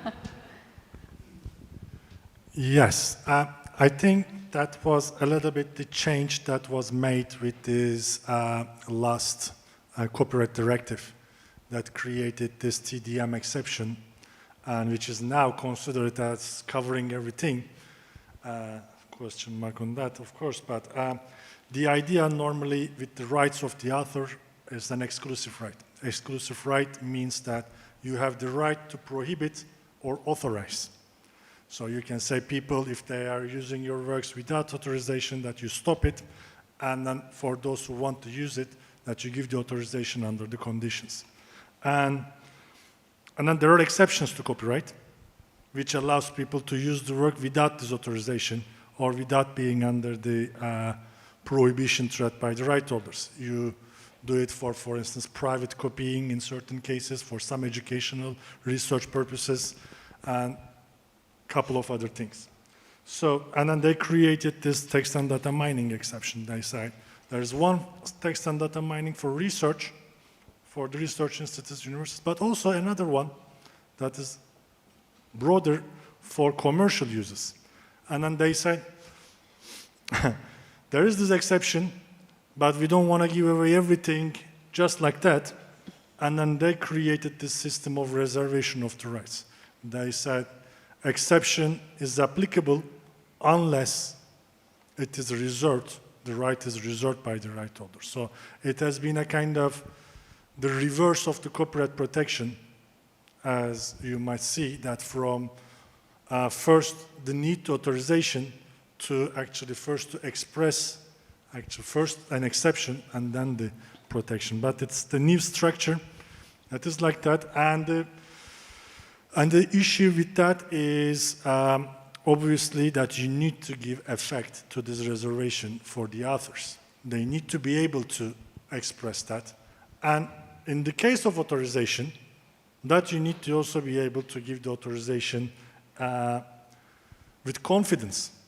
So it's an important thing, for instance, that this right can be exercised collectively with the organizations that represent the authors, the creators, so that you can actually express this collectively on behalf of the people that you represent for the uses that you allow, rather than actually, because it's a little bit difficult in this kind of structure. It's the usages that you have with AI is not the usages that you have with in an image database for visual arts, or the use of a visual art for an advertising, or use of a music in a music streaming service, which you can identify the usage with the right holder, and then you can actually count how many times this has been used or reproduced to actually set the licensing. Here, all the works are being used to create a foundation model, which in the end does not have a direct relation with any of the works.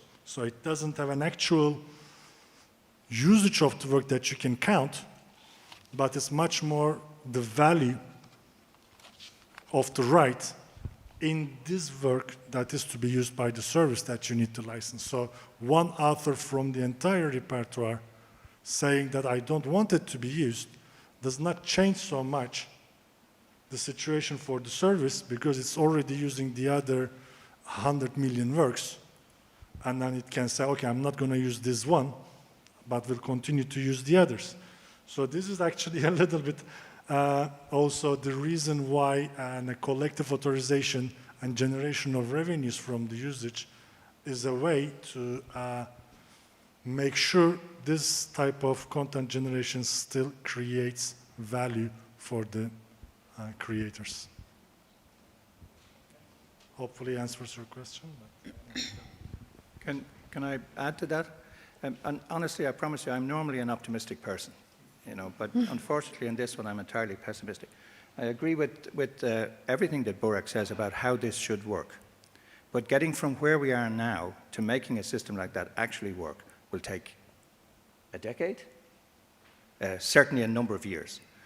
In the meantime, the law says that you can opt out of having your work used for training purposes. And I would strongly recommend anybody to, especially if you have a website, to put a limitation on your website saying it can't be scraped.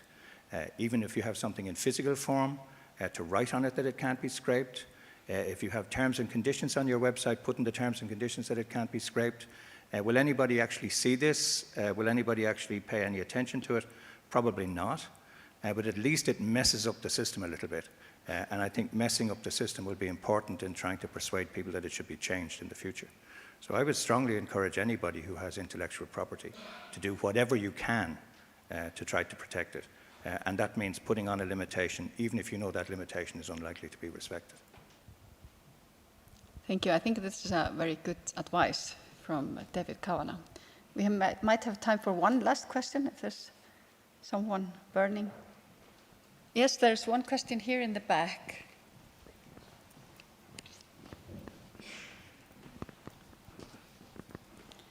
In the meantime, I actually have one question to you, David, because I know you've been following very closely the strike and the collective agreement with screenwriters in Hollywood. And they have, one of their demands had to do with AI, not replacing them, and that their work would not be used to train AI. Now it seems that they have had some success, according to what I've just read in the press. I would be really interested to hear your view on that, on those agreements. There's a major difference, of course, between the way writers and actors and directors in the audiovisual industry are organized in the United States, the way they're organized here. Individual writers, individual directors, individual actors do not have copyright in the system of America. It's the work-for-hire system.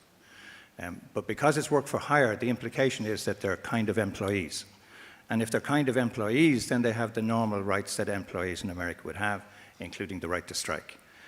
And that's what they've done very, very successfully. The deal is very, very good. People are very impressed by it. The Writers Guild of America has yet again, this is the third time in a decade, beaten the companies in a strike. But what they got on artificial intelligence suits them and doesn't particularly suit us. The two main things that they got was that the money earned by writers in America cannot be reduced as a result of artificial intelligence being used in the making of their work. So they've protected their income. They've made sure that artificial intelligence can't reduce their income. And the other thing that they got was artificial intelligence cannot be used in work that they're doing without the writer's own permission. The writer has to say, I agree to use AI in this process, or I don't agree to use AI in this process. This is very, very positive from their perspective, but it's not great from our perspective because what they haven't touched is the right of the companies to do training. That hasn't been affected in any way, and especially the streaming companies, Netflix being the strongest of them, will not go beyond that point. They absolutely insist that they will have the right to train using the writer's work, and that will happen. So it's a great deal from their point of view, but slightly a mixed bag from our perspective. Thank you. I think we're now ready for the last question. Yes. My name is Ragnir. I'm a film producer, and my question is probably mostly for you, David. I'm just wondering if we work on the assumption that AI can't produce art that's of equal quality to humans, what, in your view, is the main concern for people working in the creative arts? Because if AI just spews out art that isn't of equal quality, then humans will just prefer art by other humans. So, yeah, what, in your view, is the main sort of concern for people working in the creative arts? It's such a startling thing to be talking to people in Brussels, smart, intelligent people who are fully aware of this, and who keep talking about pictures being generated by DALL-E as being art. I mean, they are not. They're repetitive, boring, obvious. You look at them and you go, another one? And when you say another one, that's the 2 millionth other one today. I mean, it's just nonsense. And in reality, I slightly tend to disagree with Burak, but maybe it's different in the music sector. I don't think that this stuff that's being generated is going to present any serious competition to art. And I know that that's a slightly elitist position. Well, okay, it's an elitist position. The damage is not going to come from artificial intelligence itself.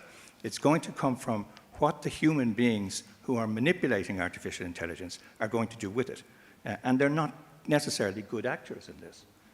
They're trying to find ways to make a lot of money by selling rubbish to people online. And that's what it's about. The damage will be done by tearing apart the infrastructure of the arts.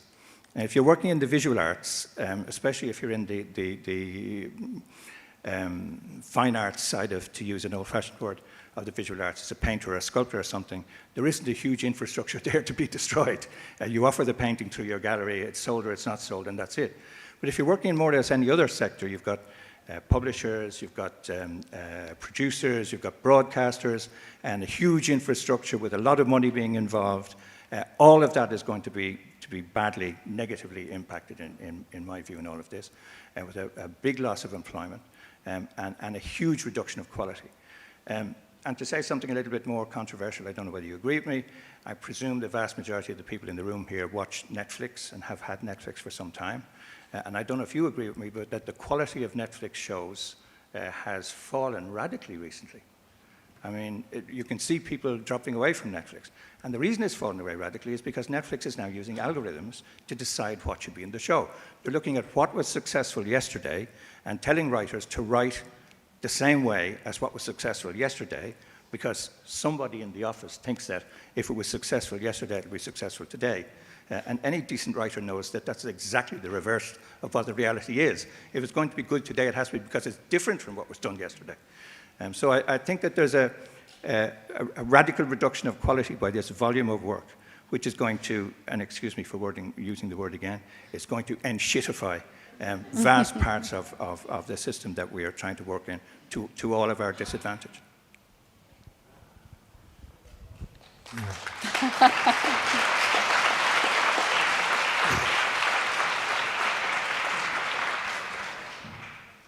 Maybe I shouldn't say what I was thinking to say. I think it's important also on that point that, I mean, I didn't say in my presentation, but it's from the technical point of view a little bit, that there are a lot of creators using AI as well. So I think there is one thing is that the companies or some providers are claiming that they generate art, that create art through machine without any intervention is one thing. But as a technology in the field, AI is used by many musicians or many visual artists as well to actually refine their works and then to make it a better quality and then to actually help them create. And I've seen really, really, really impressive examples of that. And in that sense, I think from the policy point of view again, it's important to note that what is being done by the US Copyright Office is going very far and very limiting.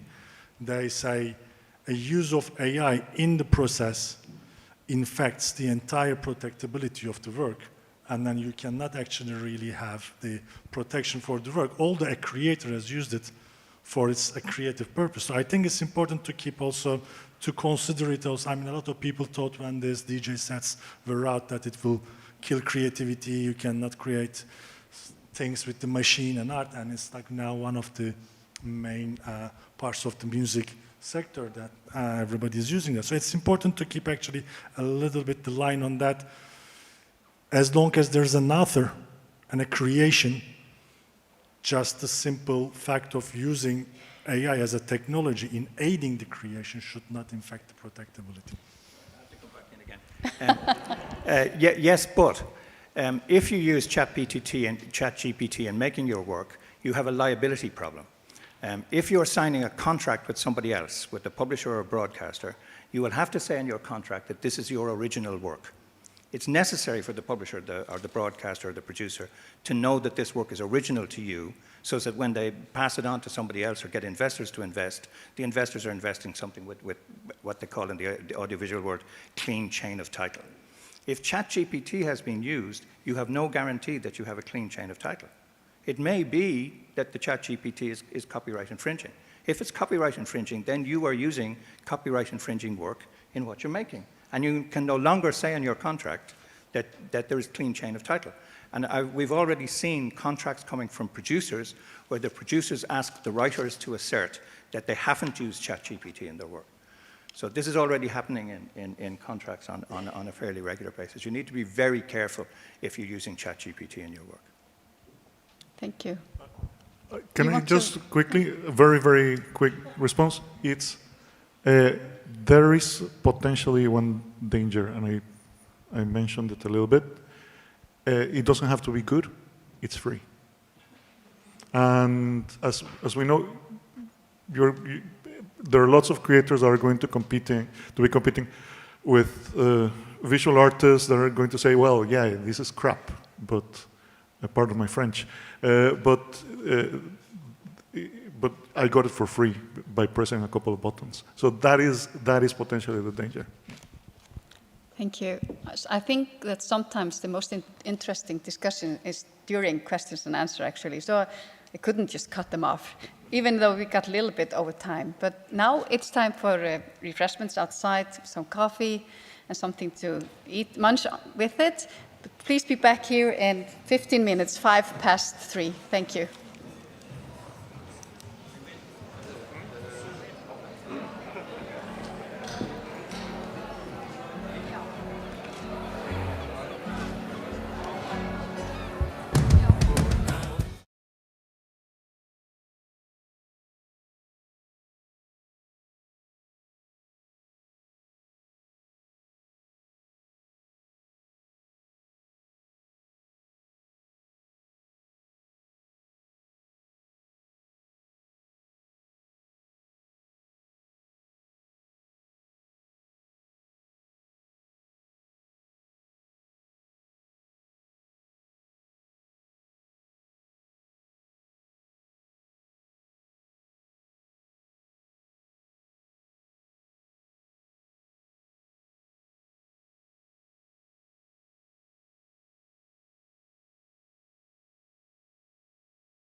margir sem hafa hlaupið út og finnst bara gaman að hlusta á erlenda sérfræðinga. Af því ég held að það sem að tekur við núna sé ekki síður spennandi og skemmtilegt. Og vissan hátt er ég líka bara þakklátt fyrir það að við skulum vera að tala íslensku. Við erum auðvitað íslensk og það verður allt einhvern veginn aðeins þægilegra þegar maður getur talað á sínu eigin móðurmáli. En áður en lengra er haldið langar mig að þakka öllum þeim fjölmörgu aðilum sem standa að þessu málþingi. Þetta er alveg langur listi, ég ætla bara að leyfa mér að lesa hann. En fyrir utan stef þá stendur myndstef af þessu einni og þau aðildarfélög sem eiga aðild að myndstef og rithöfundasambandið, Hagþengir, Blaðamannafélagið, Félag leikstjóra á Íslandi, Samtök kvikmyndaleikstjóra, Félag kvikmyndagerðarmanna, Félag leikskólda og handritshöfunda og síðan Listaháskóli Íslands og Háskólinn á Bifröst. Þannig að bara takk innilega fyrir frábært samstarf og ég held að allan við frá höfundafélögunum það virkilega gaman að geta átt samstarf málefni eins og þetta og tala saman sameiginleg hagsmunamál og ég held að við eigum að gera enn meira af því en við gerum af því að saman þá náum við miklu betri árangri þóttu þetta stundu séum við líka ósammála og sikkur með við borðið þá eigum við svo miklu meira sameiginlegt en hitt. Þannig að takk kærlega fyrir bara frábært samstarf við skipulagningu þessa málþings og það auðvitað öllum þessum aðilum að þakka. Það eru margir hérna í salnum og þetta fór fram úr björtustu vonum okkar, þessi mæting. Og mætingin það góð að við sprengdum utan á okkur Kaldalón og vorum bara svo heppin að geta flutt okkur hingað yfir. Og eftir að við fórum úr Kaldalóni þá seldust allan einhver 50 miðar í viðbót, þannig að þetta er bara alveg dásamlegt. Svo skemmir alltaf ekki fyrir að vera í svona fallegum sal og það sé svona gott veður úti. Ég veit ekki með ykkur, ég verð alltaf svona aðeins meðvirk þegar maður taka á móti erlendum gestum. Það finnst mér allt í einu skipta enn meira máli að veðrið sé gott. Kannast ekki við þetta. Jæja, en við ætlum sem sagt að byrja á fyrsta innlenda fyrirlesaranum. En það er hann Þórhallur Magnússon. Hann er rannsóknarprófessor við Listaháskóla Íslands og prófessor í framtíðartónlist við University of Sussex í Bretlandi. Og ég held að ég hef heyrt hann segja í útvarpsviðtali að hann væri sá eini með þennan titil að vera prófessor í framtíðartónlist. En hann stýrir verkefnu Intelligence Instruments upp í Listaháskóla sem styrkt af Evrópska rannsóknaráðinu og hýst upp við Listaháskólann. Það gjörðu svo vel, Þórhallur.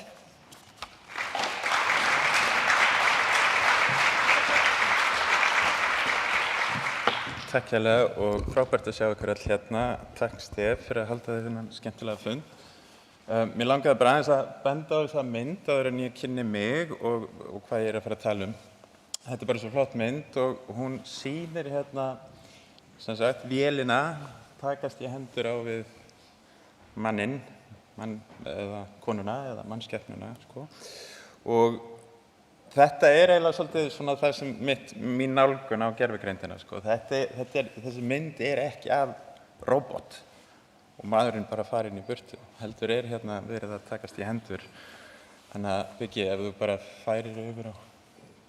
Og ég ætla að tala eins hvernig við sköpum með vélum. Þið náttúrulega, flest ykkar eiga kannski börn og unglinga og þið þekkið það hvernig þau eru að nota þessa tækni.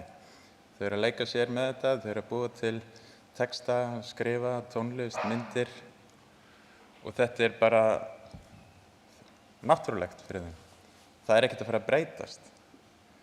Þannig að það sem ég mun tala hérna núna verður svolítið á jákvæðri nótum heldur en það sem við höfum verið að heyra. Ég held að við erum bara að taka tækni í hendur eða fara að nota tækni sem er bara álíka mikil bylting og uppfinning skriftarinnar á sínum tíma. Og ef þið hafið lesið Platón þá var hann ansi mikið á móti skriftinni vegna þess að það myndi við yrðum gleymin og heimsk og við myndum ekkert vita það sem við erum að tala að því við erum bara að lesa af texta. Og við erum svolítið svipuðum staðinn núna og þannig að þetta er ekkert einfalt. Og ég er mjög gagnrýninn á gervigreind en ég vinn með hana. Og ég held að gervigreind í sjálfu sér kannski ekkert hættuleg, en það sem hættulegt einmitt það sem David var að tala Það hvernig stóru fyrirtækin, kapitalistarnir munu síðan fara með okkur sem eru skapendur eða bara almenningur almennt. Þannig að ég með rannsóknarverkefni við Listaháskólann þar sem við með nýdoktora og doktorsnema, við að vinna með gervigreind, við að búa til tónlist, við að þjálfa tauganet, við að búa til hljóðfæri sem eru með gervigreind í sér og við að gera eins og hugsaðurinn við að hugsa krítískt í svona feedback-lúpu hvernig það að vinna með þessa gervigreind, hvernig líður okkur með það, hvaða orð notum við yfir þetta, hvernig breytist okkar skynjun á okkar eigin sköpun þegar við að nota gervigreind í okkar sköpun og þetta bara mikil breyting. Þetta gjörbylting á því hvernig við sköpum.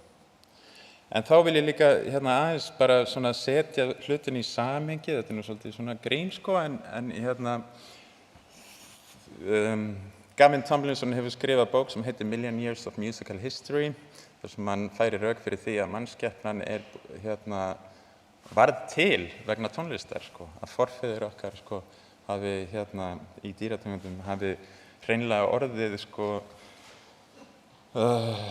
samfélagslega í gegnum samhæfðar æfingar, samhæfðar hreyfingar sem eru rytmi og að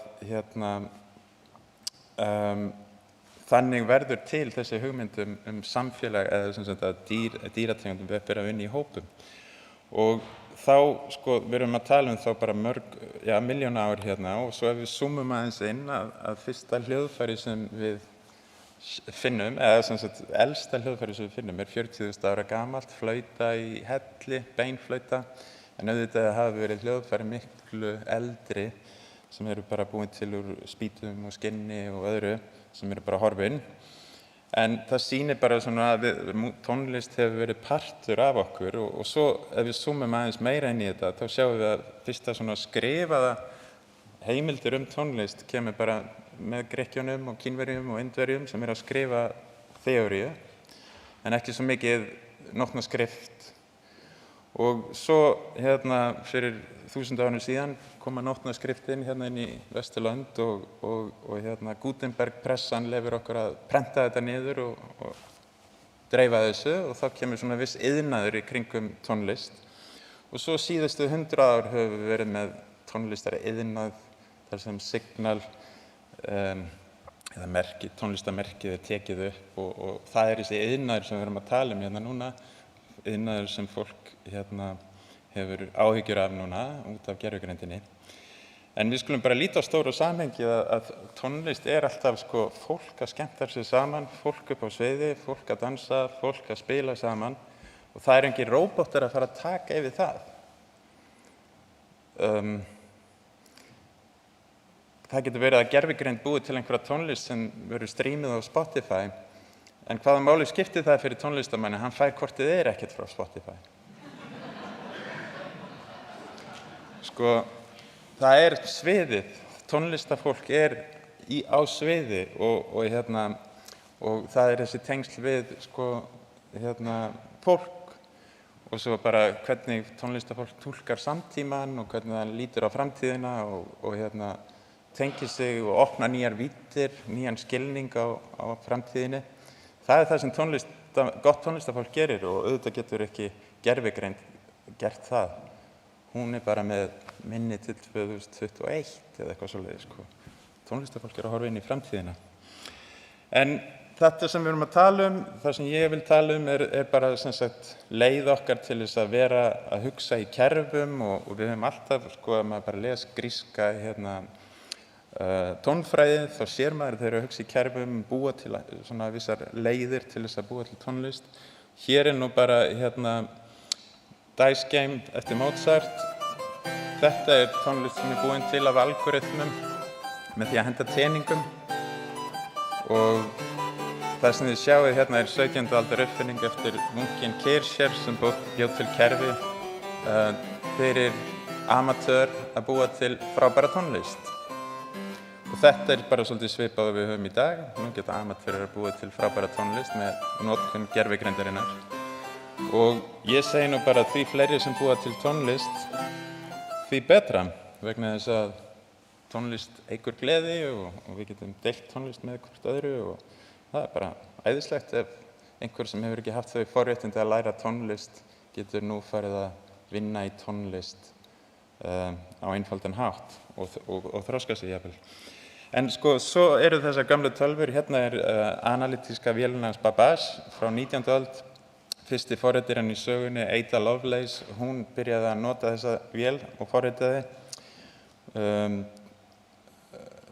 Og hún fór strax að hugsa að þetta væri nú bara ágætis vél til þess að semja tónlist. Svo komu þessar stóru tölvur hérna miðja 20. öldina og eitt af því fyrsta sem var gert var að semja tónlist með tölvunum. Þetta hérna, nú ætla ég að spila fyrir ykkur Iliac Suite frá 1956. Það er búið til eftir vissri hérna vélanámstækni sem heitir Markov Models. Og hérna er þetta spilað af tónlistafólki, þannig að það er ekki vél sem er að spila þetta. Og það er svolítið sem við þurfum líka stundum að hugsa þegar við erum að tala vélatónlist og mennska tónlist. Oft eru það fólk að spila þessa tónlist og það kemur náttúrulega meiri tilfinning inn í verkið og svoleiðis. En hvað er eiginlega að gerast? Sko, við erum núna á tíma þar sem á 10 árum hefur orðið svo mikil bylting að við erum öll hérna bara núna og það er bara mikið ángist, svona smá hræðsla.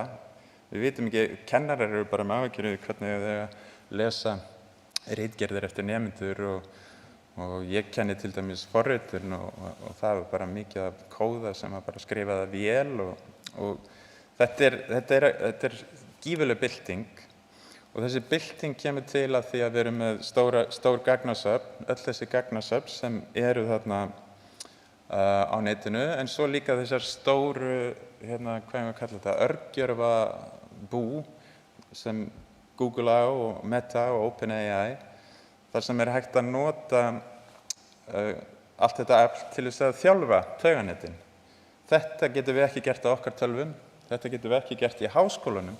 Þannig að nú er komin svo staða að rannsóknir eru farnar að færast inn í þessi stóru tölvufyrirtæki og við erum að tala svona 5 fyrirtæki sem eru hreinlega bara að ráða því hvernig við högum okkur, hvaða siðferðisstandarda, ég meina þið hafið örugglega prófað að reyna að fá eitthvað djúsi út úr ChatGPT en það er bara, hann er svo siðferðilegt að við erum núna bara búin að orðin áskrifundur af einhverju siðfræði í Kaliforníu og er það okkar siðfræði, er það íslensk siðfræði eða dönsk eða hvað nú er það eru svona siðferðislega spurningar og ég held að það sé mikilvægt fyrir hugvísindin og listir að virkilega skoða þetta og vera með í þessari umræðu hvað er að gerast. Svo er það þetta sem þeir voru að tala svo mikið hérna, það er okkar réttur á að vita hvað er verið að gera við okkar verk. Ég pröfaði þetta, þið getið pröfað þetta líka, það heitir hérna haveibeentrained.com og það er síða þar sem þið sem kannski rithöfundar eða tónlistafólk eða myndlistafólk getur tékkað á því hvort að ykkar hugverk hafi verið notuð í sumum af þessum módelum. Ekki öll, heldur þessum módelum þar sem er búið að publicera datasettið sem fór inn í þjálfunina. Og ég gáði að minni eigin bók sem ég gaf út árið 2019, heitir Sonic Writing og hún er þar og ég hef nú pröfað með ChatGPT líka hvort að GPT þekkt hana og GPT þekkir þessa bók og ég bað summary af þessari bók fyrir framan nemendurna mína. Það var náttúrulega skemmtilegt vegna þess að hún skrifaði ágætis summary en helmingurinn af því var eiginlega vitlaust.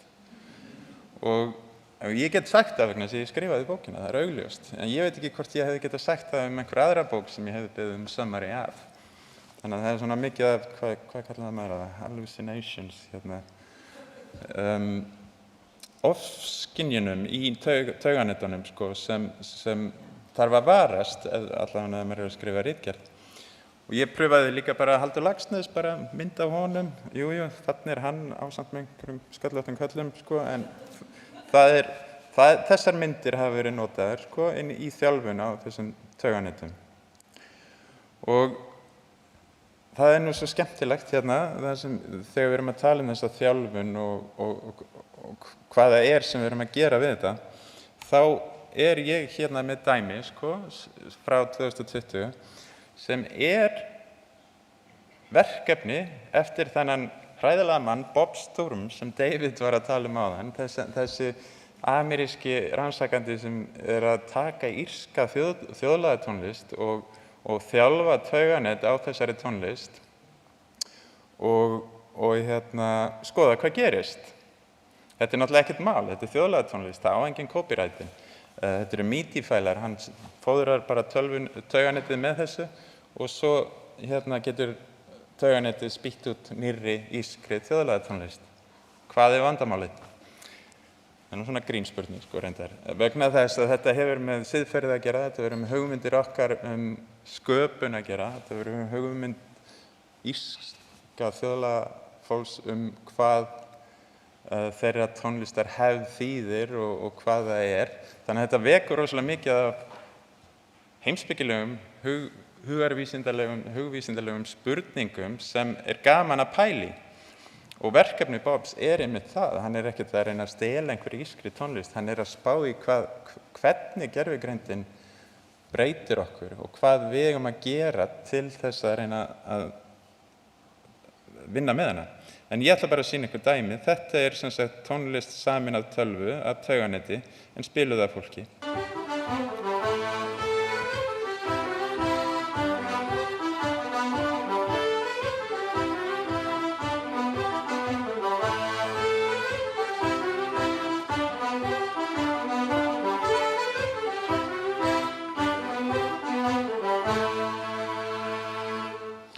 Þau gáfu disk, þessi fjölskylda, og öllum fannst diskurinn frábær, en það kom svona smá gretta á brosið þegar þau fréttu síðan seinna að það hefði verið Gervigreind sem hefði samið tónlistina.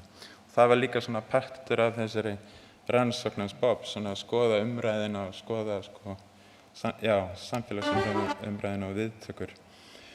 En nú tónlist bara til, hún á netinu, við getum hlustað á hana, og við getum þjálfað, Bob Sturm var að nota MIDI-fæla, symbolic data, tölur, en við getum líka þjálfað tauganet á signal, á hljóðmerkinu sjálfu, þá það bara samplin sem fara inn í tauganetið en ekki tölurnar. Og hér skemmtilegt verkefni eftir Databots sem hafa tekið plötuna, ég man ekki hvað plata það var, en það plata eftir Arcspire sem death metal grúpa og þetta streamað 24/7, bara allt árið í nokkur ár. Þannig að ef þið farið á netið þá bara þessi endalausi straumur af death metali, en ég ætla að gefa ykkur smá sýnishorn.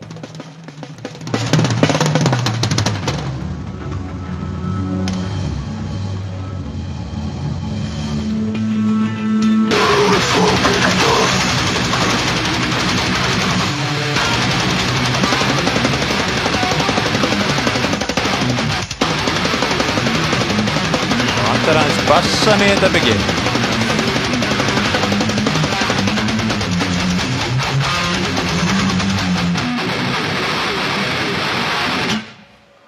Þetta var nú bara grín.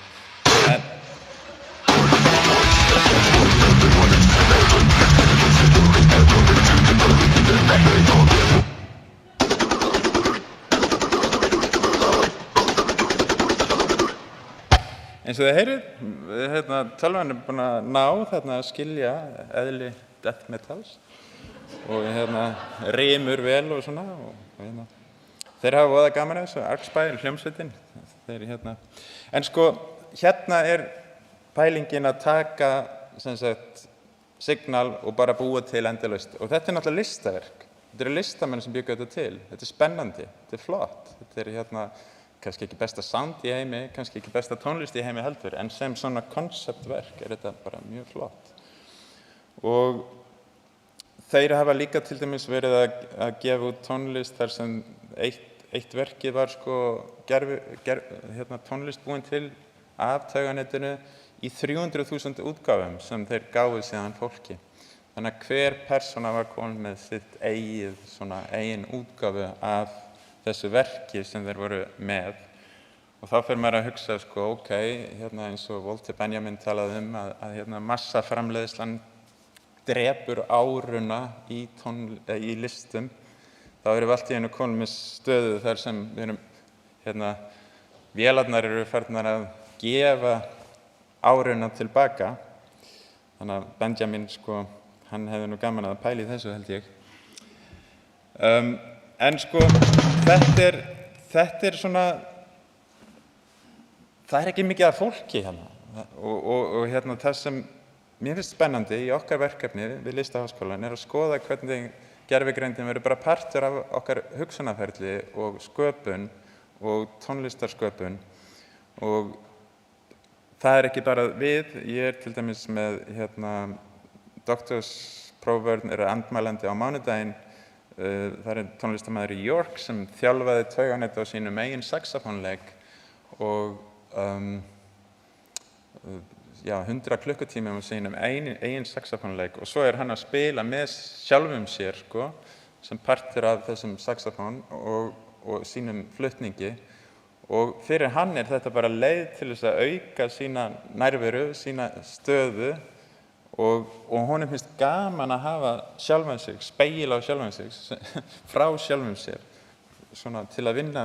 Og þetta er bara listrænar hugmyndir, þar sem listafólk er að taka þessa tækni í sína þágu og gera eitthvað spennandi, eins og tónlistafólk hefur alltaf gert. Alltaf þegar kemur ný tækni, þá er alltaf tónlistafólk sem hoppar á hana og fer að nota hana til þess að búa til tónlist. Það er ekkert öðruvísi með gervigreindina.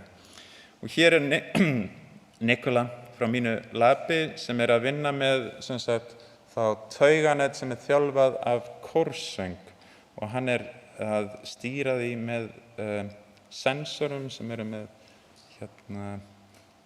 segul í sér.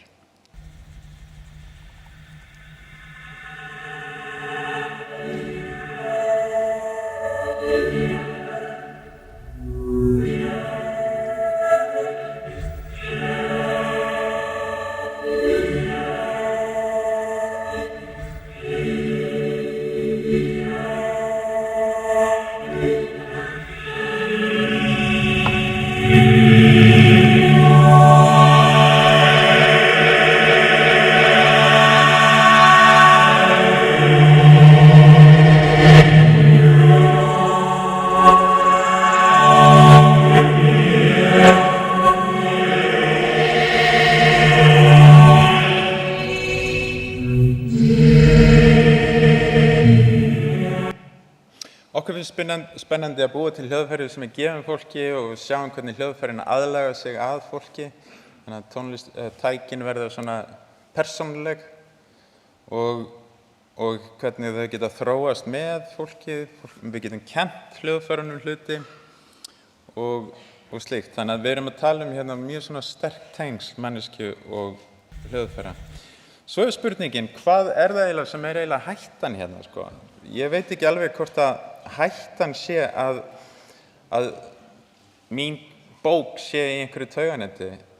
Tauganettið mun aldrei geta endurskrifa bókina mína eða tónlistina mína. Þannig að þessi hugmynd, sko, sem er þarna við erum að tala hún er svolítið sko, ég er ekki viss ennþá. Það er það sem við erum að spá í svolítið. En það sem er hættulegt, ég myndi segja, og virkilega varasamt, og það er náttúrulega það sem þessir Hollywood verkföll gengu út á, er náttúrulega þetta með að taka atvinnu og svo líka impersonation, og það er þetta sem ég er að tala þegar það er hægt að taka bara hreinlega karaktereinkenni listamanns og nýta þau án leyfis listamannsins. Baby, can't you see I'm calling? a guy like you should wear only one end. It's dangerous, I'm falling.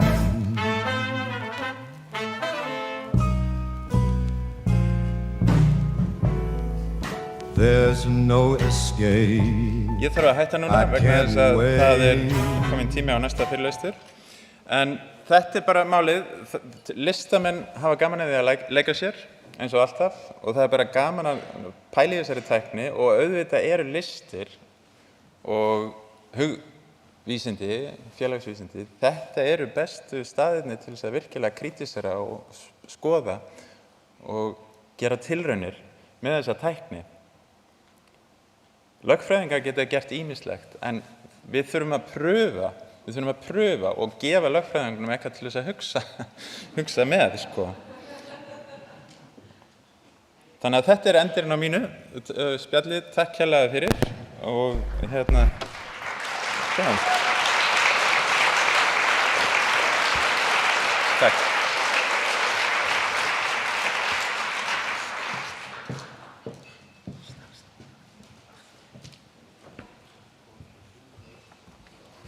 Þetta var mjög áhugavert að sjá hjá Þórhalli. Ég veit nú ekki alveg hvort ég sé sammála þér með að sé allt í lagi að Spotify sé fullt af bara verkum gerðum af gervigreind af því að það er svo lítið.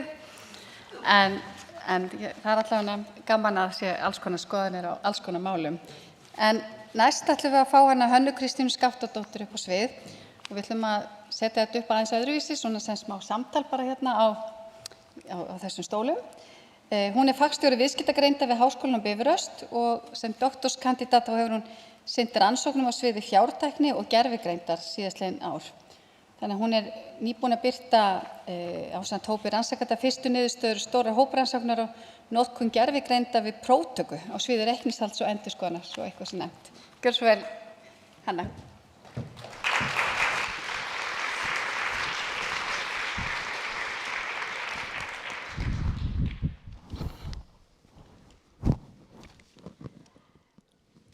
Já, við ætlum að hafa þetta svona smá spjall. Óformlegt. Já, það ekki bara svolítið skemmtilegt.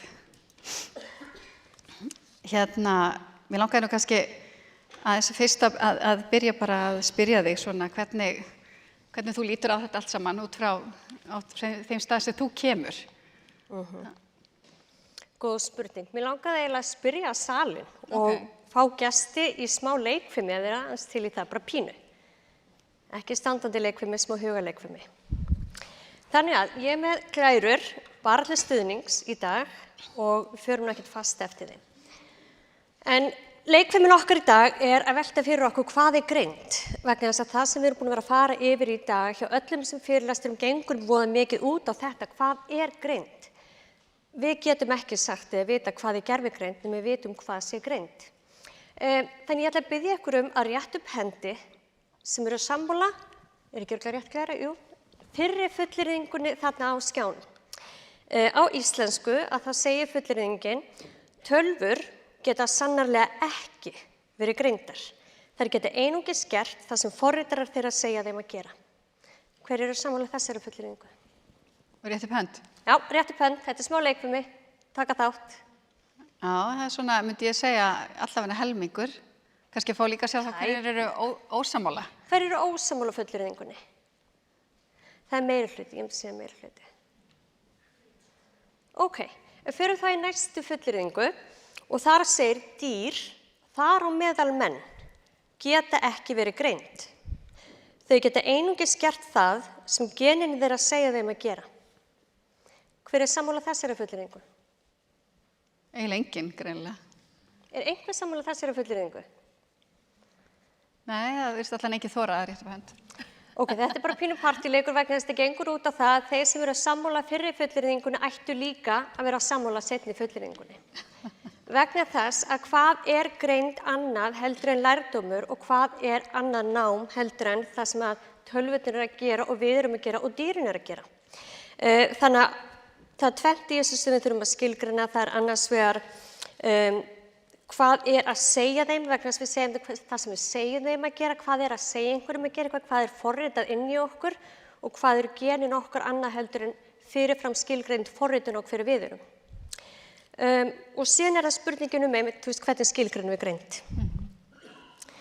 Já, þannig að þetta svona inngangurinn mínu erindi, en við ætlum ekki að ræða frekar í dag hvað greind, en svona aðeins að skilja ykkur eftir með smá fóðu fyrir hugan til að pæla í. Einmitt. Mér langaði aðeins að kannski spyrja þig að því að við erum búin að heyra í dag talað áhrif tækniþróunar á störf. Og já, ég ætla að bara frá mínum bæjardyrum séð, ég svolítið með hjartað í buxunum yfir því að gervigreindin muni taka störf frá listamönnum. Kannski ekki, vonandi hef ég rangt fyrir mér, en hvað svona þín skoðun á þessu? Já, ég held að það sé miklu fleiri iðngreinar og störf sem að hugsa út í þetta heldur en bara listamenn eða þeir sem í hugverkageiranum. Ég reyndar með aðeins smá glæru tengt tækniþróun, skulum bara hoppa yfir. En ég ætla að staldra aðeins við eina glæru áður, vegna þess að við erum búin að fá frábær erindi í dag og takk kærlega fyrir að setja þetta saman, þetta búið mjög fróðlegt. En það sem ég heyri oft í umræðinu og ég mikið spurð úti til dæmis á að banna gervigreind í skólum, í námi. Ég háskólakennari og þá sagt, ef ekki bara banna gervigreind eða notkun gervigreindar og ég segi, hvað tegunda gervigreind? Þá þurfum við að staldra líka við vegna þess að þú ert að tala störfin og hvað verður tekið af störfinum okkar. Nú erum við aðalega að hugsa í dag þannig höfundarétt og gervigreind. En þið sjáu þarna að þetta það sem kallast Intelligent Process Automation Ecosystem. Og mér finnst ágætt að nota þessi yfirlitsmynd til að staðsetja okkur. Hvað erum við að tala Við erum að tala svo miklu fleiri tegundir af tækni sem að taka af okkur störfin og hafa verið að taka af okkur störfin, heldur nokkuð tímann bara gervigreindin. Við erum með gervigreindina, við erum með bálkakeðjutæknina, við erum með snjallsamninga, við erum með RPA, það fullt drónar til að mynda. En hér í dag erum við bara að tala gervigreind, þannig að það má ekki alveg missa marks á því nákvæmlega hvar við erum stödd í umræðinni. Og umræðan síðan afmarkast við sjáum þarna artificial intelligence sem bara gervigreindin, sem yfirmengi yfir nokkra flokka. Við erum rosalega mikið að tala máltæknina, sem NLP. Þannig að það bara einn afmarkaður hluti af þessu, þannig að mér finnst vera heildarumræðan mikið stærri heldur en bara gervigreindin. Hoppum það í þetta. Þetta hluti af svona þeirri stóru tækniþróun sem átti sér stað á síðustu öld, Henry Ford. Og við förum úr því að vera í mjög áhættusömum störfum, það sem eru mikil mannleg slys, yfir í það að bæta öryggi starfsfólks, auka framlegð og auka hagvöxt. Fleiri störf sem við veit ekki hvort við mörg þekkjum enn þá í dag, en það eru þvottakonur, ég segi þvottakonur, ekki þvottamenn. Og þvottakonur kringum 1910 voru cirka 5.000 í Bandaríkjunum störfin, og þeir minnkuðu niður í 500, lækkuðumst í 90% á bilinu 1910 til 1950. Á þessum tíma, í dag erum við hérna til að ræða, þú sagðir upp að við ætlum að ræða ótta og tækifæri og fleira. Hefðu þær hist svona á sínum tíma þegar fyrsta þvottavélin kom 1937 til að ræða óttan við það að þvottavélar voru að koma eða ekki? Við vitum það ekki. Þannig við erum bara allt öðrum tíma í dag heldur við vorum þá. Það jafnvel frekar líklegt ef maður hefur nú í huga munið þegar bændur fóru og mótmæltu símanum. Riðu yfir heiðina og hérna. Akkúrat, þannig að miðlun upplýsinga hefur breyst svo mikið og þar af leiðandi umræðan meiri og alveg þörf, ekki spurning, en það hefur bara breyst samskiptamótin okkar. En heilt yfir að við munið eftir myndinu, það sem við erum með gervigreindina, RPA og alla þessa flokka, þetta það sem við erum að sjá gerast í störfum almennt, hugverkaiðnaður, viðskiptaferlar og fleira, þá erum við að fara úr þessu skipuriti, það sem við erum að setja meira af, og ég set bara róbota inn á myndina, og þannig að það eru yfirleitt lægst launuðustu störfin sem eru hvað endurteknust og krefjast minnst hugvits sem við erum að sjá þetta í burtu. En hvað gerist þá? Eru allar þvottakonurnar atvinnulausar nokkrum árum seinna og gera ekkert? Eða erum við bara að sjá umbreytingu starfana yfir í að við gerum hvað? Að við nýtum hugvitið meira og handafli minna. Þannig að við tölum stundum að taka vélmennið úr manneskunni til þess að við getum sinnt því sem að við viljum gera sem byggt á ástríðu, tilfinningum, upplifunum og fleira. Þannig við verum afkasta meiri í því sem að mannshugurinn getur og tæknin mögulega getur ekki. En samt ekki kannski munurinn á þessu sem við erum að tala hér og svo kannski þvottakonunum, einmitt að núna kannski fyrsta sinn erum við að sjá fram á að vélar eru að sko hafa eitthvað sem jafnast á við hugvit. Það alltaf það sem að ég held að við séum að sjá mun á því að lægstu störfin fór í burtu, það ekki jafn erfitt að þvott, en nú erum við held ég kannski svolítið hrædd bara það að þessar vélar geta kannski gert jafn góða hluti og við, með okkar huga. Ég veit það ekki, en ég held að það sé hluti af því sem við erum hrædd við, eða þá bara eins og David sagði, þetta væri bara allt svo lélegt, það skipti ekki máli, en eru kannski bara neytendur sem jú eru áskrifendur á Spotify, ekki bara flestu sama þó það sé lélegt efni, eða hvað heldur þau? Nei, ég var að hugsa þetta hérna erindi í dag, ég var á tónleikum hérna, Philip Glass og Jóhann Jónsson í hérna í Hörpunni, og eina sem ég hugsaði, vá, þetta getur gervigreindin ekki gert, það bara ekki hægt, nei, það ekki sama upplifunin. Þannig ég reyndar með 2 skemmtileg dæmi hugvit sem kemur frá gervigreind og það bara ykkar að meta. Jú, ég alveg sammála, það heldur áfram að koma, það klárt. Og ég kem aðeins meira inn að það af hverju við ættum að vera vakandi fyrir því og hvað við ættum að taka inn og hvað ekki. Ég ætla aðeins að hoppa þetta yfir á 1. Þetta kemur kannski aðeins inn á lokin hjá okkur og ég kem betur inn á þetta með hugvirkið vegna þess að ég kem með 2 mjög stutta úrdrætti úr hugviti gervigreindar og ég leyfi bara ykkur að dæma hvort ykkur finnst það áhugavert eða hefði ekki. En þetta vegna þess að tala starfsþróunina, að þetta það sem við höfum séð og þetta aukinn ójöfnuður, það sem við sjáum ójöfnuð aukast úr 25% í 85% á síðastliðnum 250 árum. Hvað áttu við með ójöfnuð? Ójöfnuð í launum eða ójöfnuð í... Í GDP. Já. Í GDP á milli þjóða og þetta bilið að milli 20 ríkustu þjóðana og 20 fátækustu þjóðana. Þannig að það eitthvað sem við sjáum að þetta nokkuð línulega helst í hendur og það eitthvað sem ég hef sannarlega áhyggjur af, meira áhyggjur heldur bara störfin, að það heilt yfir þjóðirnar og hvernig við aukum menntunarstig, fræðslu og þekkingu samhliða öðrum tæknibreytingum og hvernig við höldum í við skottið á því. Þetta svona létt yfirlitsmynd hérna ótta og tækifæri og hérna sérðu mitt að hvar hugviti ennþá að vinna, það einmitt í sköpun.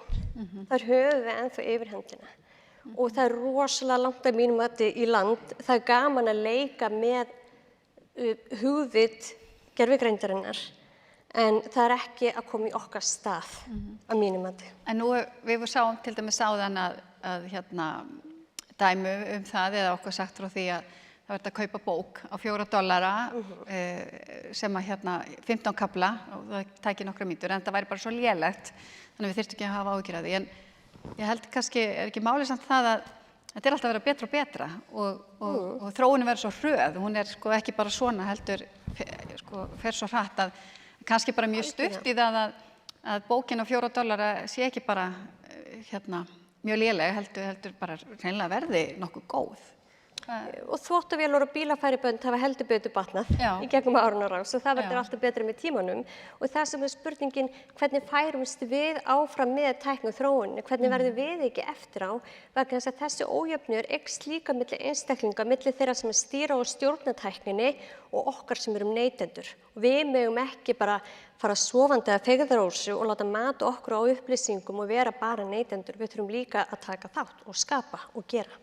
Þannig að þú átt í rauninni kannski við að bæði sé mikilvægt fyrir okkur bara sem þjóð að við sitjum ekki eftir og taka fagnandi á móti tæknina ef ég skil þig rétt og líka þá kannski að við sem þjóð að við þurfum að koma fræðslu til okkar allra sem neytenda og andað og þannig að við séum svona gagnrýnir neytendur.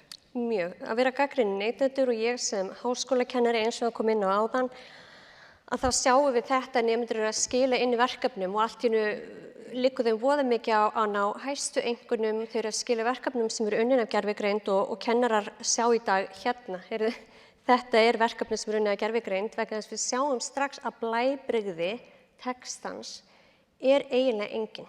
Við sjáum það mjög fljótt á verkefnunum og þá veltir maður fyrir sér, skiptir í alvörunni máli núna að ná bara einkunni frá prófskírteinið, hvar námið, hvar hæfnin, hvar menntunin og hvað gildi þess við erum að taka inn. Þannig að maður reynir líka að kenna fólki að vera ábyrg í notkun á þeirri tækni sem við erum að nota.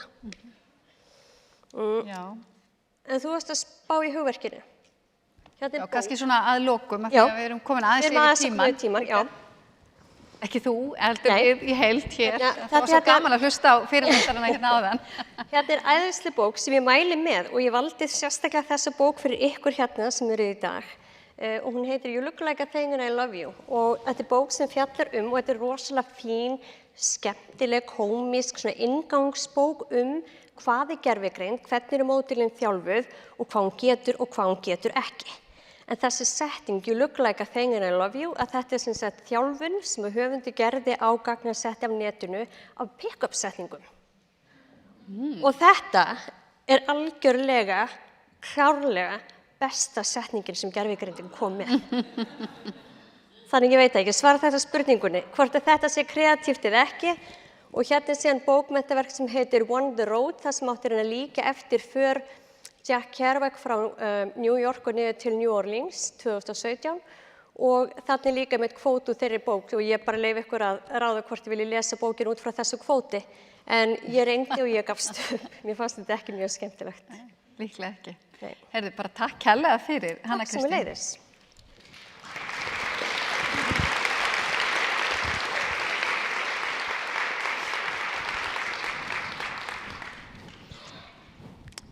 Ég ætla bara að vinda mig beint í að kynna næsta fyrirlesara, en kannski þegar þessi fyrirlesara lokið máli sínu að þá sjáum við hvort við höfum augnablik fyrir kannski 1 eða 2 spurningar úr sal, en eins og ég segi, ég vil ekki vera syndga allt of mikið á tímanum með ykkur. En næsti fyrirlesari hún Sigyn Jónsdóttir. Hún tæknistjóri og meðstofnandi hugbúnaðarfyrirtækisins Alda, en hún vann áður hjá hugbúnaðarfyrirtækinu Men & Mais. Hún var varaformaður stjórnar tækniþróunarsjóðs frá 2019 til 2023 og var formaður ungri athafnakvenna árið 2017 til 2019.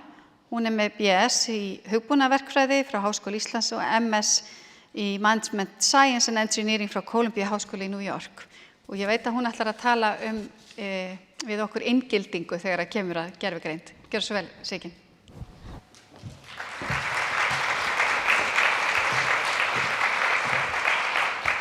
Frábært, takk fyrir kærlega. Ótrúlega gaman að vera hérna með ykkur í dag. Ég kem svolítið köld inn í listaumræðunar og höfundarétt, en ég hvorki listamaður né lögfræðingur, en ég kem með þennan bakgrunn úr gagnavísindum, jafnréttismálum og hugbúnaðargerð og ætla að ræða við ykkur þetta, hvernig við getum samtvinnað gervigreind og fjölbreytileika. Prompturinn minn að detta inn og út, byggi, held ég að Þórhallur var að kalla það náðan. Já, bara vitið af því. En ég ætla að segja ykkur aðeins frá Öldu, fyrirtækinu sem ég stofnaði og tæknistjóri hjá, en við gefum út hugbúnað fyrir vinnustaði og erum með það markmið að útrýma eitrari vinnustaðamenningu með því að nota gervigreind og fjölbreytileikafræði.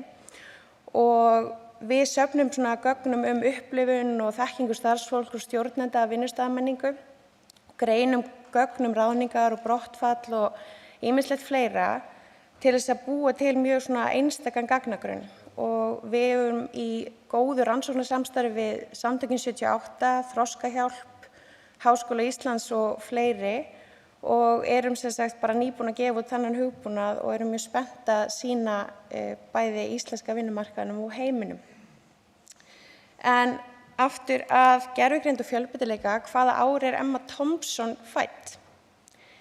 Ég ætla að biðja ykkur að koma með mér inn í smá aðstæður sem eru mér allavega mjög kunnulegar. Þið eru að horfa á bíómynd eða þátt með vini eða maka og það upphefst einhver samræður aldur leikara á skjánum og þið eru ósammála. en hver hefur rétt fyrir sér? Og ég þurfti alveg að fletta þess aðeins upp. Ég 34 ára, þannig ég man ekki einu sinni hvernig það var nákvæmlega, hvernig maður ætti að svona útkljá þetta milli sín áður en að internetið kom til sögunar. En þá var hægt að náttúrulega fletta bara upp í bók sem væri til Emma Thompson eða bíða eftir að kemur í útvarpinu, sjónvarpinu, þáttur Emma Thompson, hringið vin, ábyggilega mjög vinsælt. Og svo voru náttúrulega myndbönd mánaðarins mjög góð þarna á vídeólögunum í gamla dag, mér rammar alveg í það. En svo kemur internetinn í líf okkar og þá þetta að fara allt að Vista eða Wikipedia og jafnvel IMDb, eitthvað svona sértæka síður og flett upp þessari staðreind og útkljá þetta mál og svo kemur Google og valtar yfir þetta allt og við öll googlum okkur til gagns mikið í dag. Og svo kemur gervigreindin og það eru cirka 2 ár síðan að byrja að koma svona gervigreind í almenna notkun hjá bara almenningi og flest sem ég þekkir að nota ChatGPT bara mjög mikið daglega. Ekki bara til að fletta upp svona frekar sakleysislegum staðreyndum eins og aldur á Hollywood-leikurum, en líka bara til að hjálpa sér í vinnunni, hjálpa sér við að skrifa fundargerðir eða tölvupósta eða bara hvað sem kóða jafnvel. Og í gegnum alla þessa þróun þá hefur svona tæknin tekið þetta hlutverk í líf okkar sem einhver svona hlutlaus dómari sem hefur rétt fyrir sér. Og þessi þróun gerist mjög hratt, nota bene. Og þegar við erum að innleiða gervigreind og nýta gervigreind, þá rosalega varhugavert að bara annars að vera meðvituð þetta, þessa hlutdrægni sem að gervigreind býr yfir og líka hvernig við getum spornað gegn henni. Því að í eðli sínu, eins og hefur verið rætt í dag, þá náttúrulega gervigreindin upphaflega þjálfuð á manngerðum gögnum eða á einmitt manngerðri tónlist eða manngerðum bókum eða hvað sem það Og þetta takmarkar víðsýni hennar umtalsvert. Og þess vegna endurspeglar gervigreindin þá hlutdrægni sem nú þegar til í samfélaginu okkar. Og ef það ekki gert það nú þegar, þá mæli ég eindregið með að lesa bókina Ósýnilegar konur eftir Caroline Criado Perez. En í þeirri bók þá rekur höfundur ógrynnin öll af svona ófullkomnum og gagnasöfnum og túlkunum á þeim. Og hún tekur svona utan þessa staðreynd að þegar við erum sem manneskjur og sem samfélag að byggja upp gagnasöfn, þá erum við með svona þennan hvíta, ófatlaða karlmann, aldrinum 25 til 35 ára, sirka 70 kíló á þyngd, og hann bara normið sem við miðum allt við. Og öll önnur, allar aðra manneskjur, eru frávik frá honum, af því hann maðurinn. Og niðurstöður og túlkanir og greiningar gera ekki endilega ráð fyrir tilvist frávika. Til dæmis bara snjallsímar. Þeir eru hannaðir fyrir handstærð mannsins og konur eru líklegri til að missa símana sína og eyðileggja þá. Og bílbelti. Þangað til bara mjög nýlega, þá eru þau hönnuð alfarið fyrir mannin og konur eru líklegri til að slasast alvarlega í bílslysum en karlar. En þetta ekki bara umræða svona kynjaójafnrétti í gögnum. Ég veit ekki hvort þið kannist þetta dæmi. Þetta svona cirka 2 ára gömul mynd og það var mjög vinsælt á tímabili að nota gervigreind til að unpixla eða svona greina pixlaðar myndir. Og jafnvel þó upprunalega myndin sé að fyrrum Bandaríkjaforseta, einum þekktasta manni í heimi, þá nær hlutdrægnin í gervigreindinni yfirhöndinni. Þannig að kynþáttahyggjan sem fyrirfinnst í okkar samfélagi smitast yfir í tækni og smitast yfir í gervigreind. Annað dæmi, ég veit ekki hvort þið hafið séð þessar myndir á netinu, en það var sem sagt BuzzFeed efnisveitan gerði nýlega svona grein þar sem blaðamaður bað Midjourney. Þið kannist ábyggilega svolítið við Midjourney. Þetta gervigreindin sem rosalega vinsæl núna, þar sem fólk kemur bara með eitthvað ákveðið input og segir ég vil fá Lord of the Rings mynd sem gerist í Norðfirði, eitthvað svona, og þá kemur það svona íslenskt og svona víkingavæp og eitthvað svoleiðis. En þessi blaðamaður, hún biður sem sagt Midjourney að búa til Barbie frá mismunandi löndum heimsins. Og þessi mynd kom þegar við beðum að gera Barbie frá Suður Súdan. Og hlutregnin náttúrulega sláandi. Suður Súdans Barbie með riffil. Þetta ýtir náttúrulega bara undir skaðlegar staðalímyndir Suður Súdan og gerir lítið úr menningarlegum gildum þjóðarinnar. Og það var fullt af svona, ég myndi alveg googla þetta, það var fullt af öðrum Barbie-útgáfum frá Midjourney sem voru algjörlega út úr kortinu. En skoðum aðeins hvaða áhrif þessi sterka hlutregni hefur á jaðarsetta hópa. Nú, etnískir minnihlutahópar og fólk af erlendum uppruna, fólk með fötlun, hinsegin fólk og fólk með fjölbreyttan bakgrunn, þetta allt fólk sem nú þegar að mæta mjög miklum hindrunum í samfélaginu og verður fyrir miklum fordómum og þau þá hættu að þessi mismunun magnist enn frekar upp við notkun gervigreindar. Og ef aðgengi til dæmis ekki haft í forgangi við hönnun og innleiðingu gervigreindar, þá að fatlað fólk þá hættu á að vera útilokað frá notkun þessara tækni.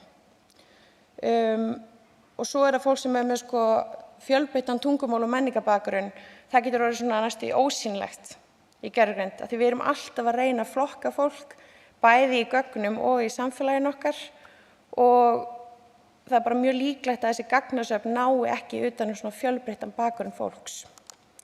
Og svo það skörun eða intersectionality sem kemur ofan á allar þess konar áskoranir, en það skörun sem sagt það þegar fólk tilheyrir fleiri en einum jaðarsettum hópi og mismunun í samfélaginu gífurleg þegar kemur að fólki sem tilheyrir fleiri en einum jaðarsettum hópi og gervigreindin mjög líkleg til að mismuna þeim. Og ég hef svona svolítið verið að skoða þessar áskoranir fyrir atvinnulífið og það þetta heimferðar mjög mikið á það sem við erum að ræða hérna í dag. Við notkun gervigreindar í listsköpun.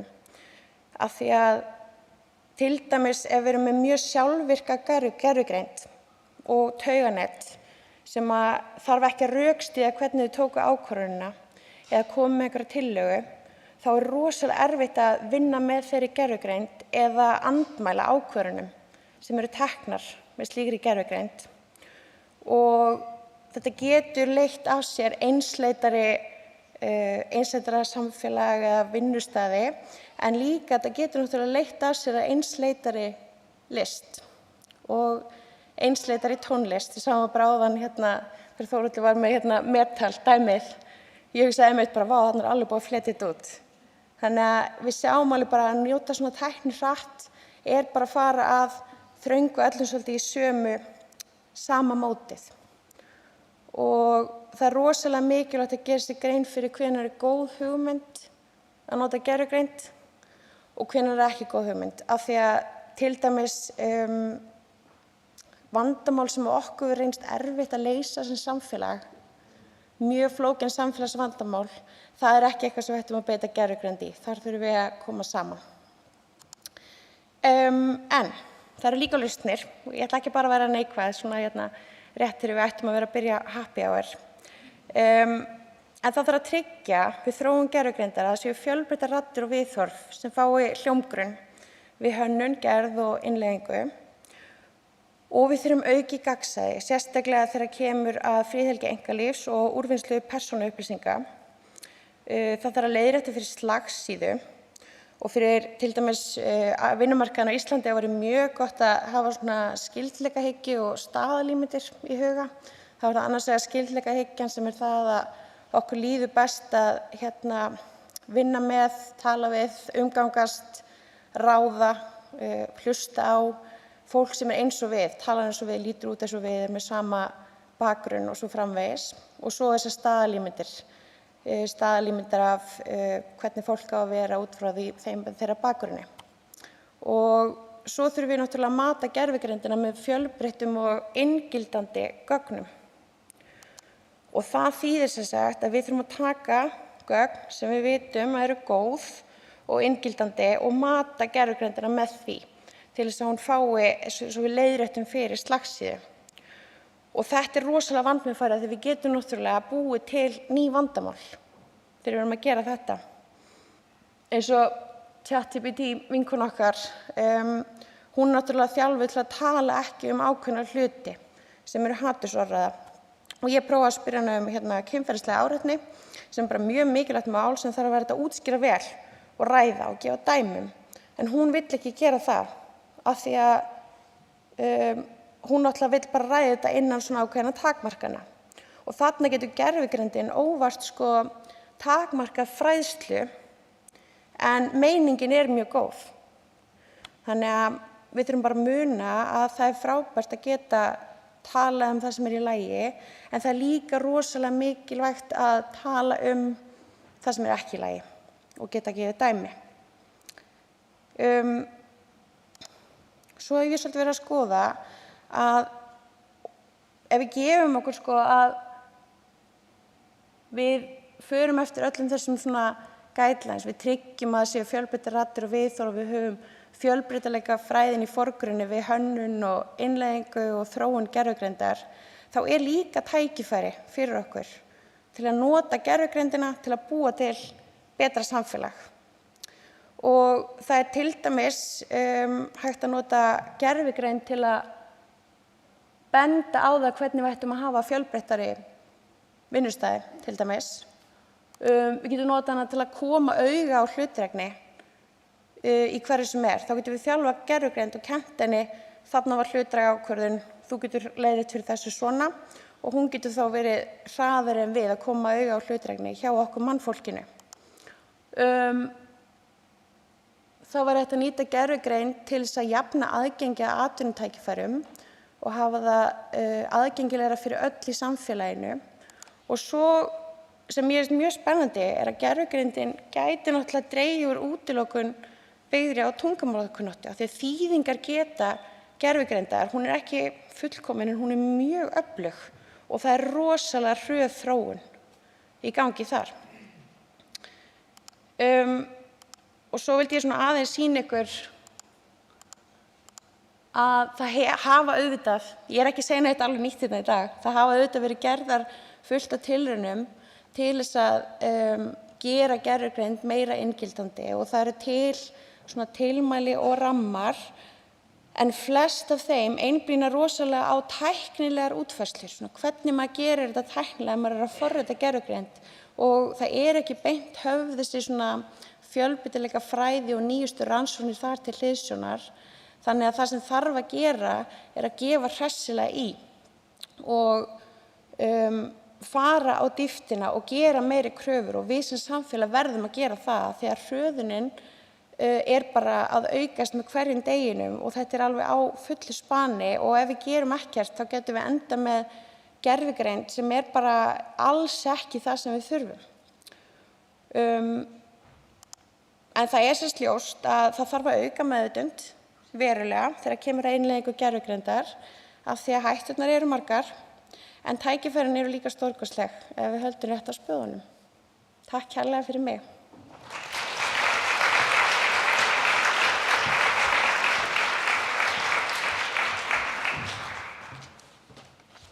Takk kærlega, Sigyn. Einsleit list, það er allavega örugglega eitthvað sem enginn vill sem er hérna inni.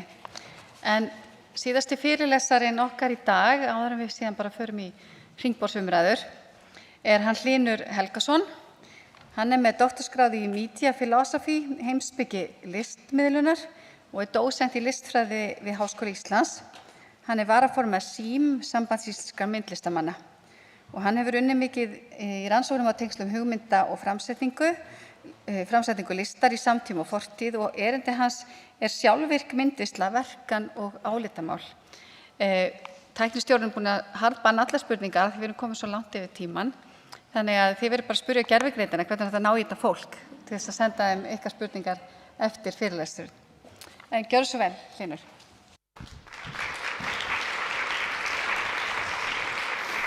Já, komið í sæl. Ég ætla að fjalla þetta og þið sjáu, ég er þarna uppi ég með mynd sem er ekki unnið með gervigreind, heldur er þetta ein af fyrstu ljósmyndunum sem voru gefnar út í heiminum á sínum tíma. Og ég ætla aðeins að fara inn í það í sögulegu samhengi. Ég ætla að byrja á upphafinu og í raun og veru þessu mými sem við höfum dálítið heyrt í dag og heyrt undanfarna mánuði sem þetta hér. Þetta sem sagt hugtak sem var búið til af teknískum myndlistamanni árið 1921, orðið robot, og byggir á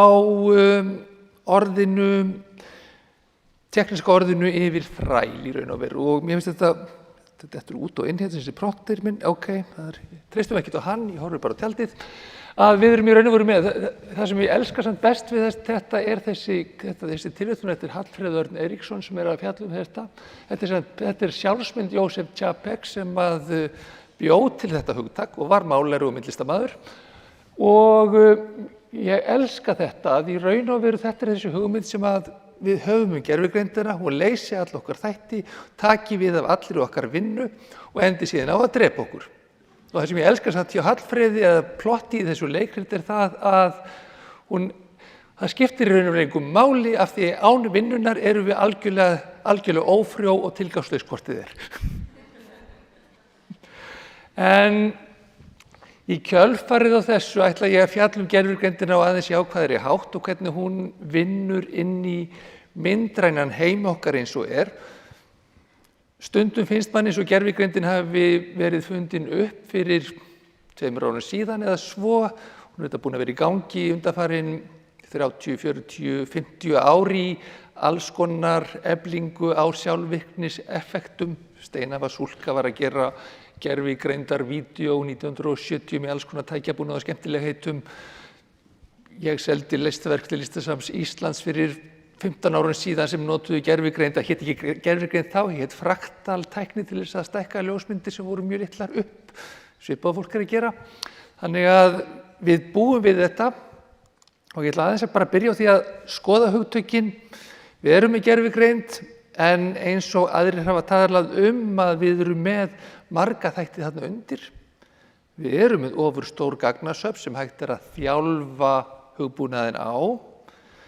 Við erum með tauganetsþróun eða þessi í raun og veru neural network programming sem er það sem að í raun og veru er á bakvið þetta. Þannig að við erum hætt með ef þá forritun, heldur erum við með í raun og veru tauganeti það þjálfast sjálfkrafa af input og output og leitar eftir svörum frá notendum. Gagnleg gervigreind gerir það. Ef við skoðum svona forrit eins og Grammarly sem er að fólk nota til prófarkarlesturs, að það í raun og veru spyr prófarkarlesaran hvort að þetta sé jákvætt eða neikvætt við og við til þess að fá input frá fólki.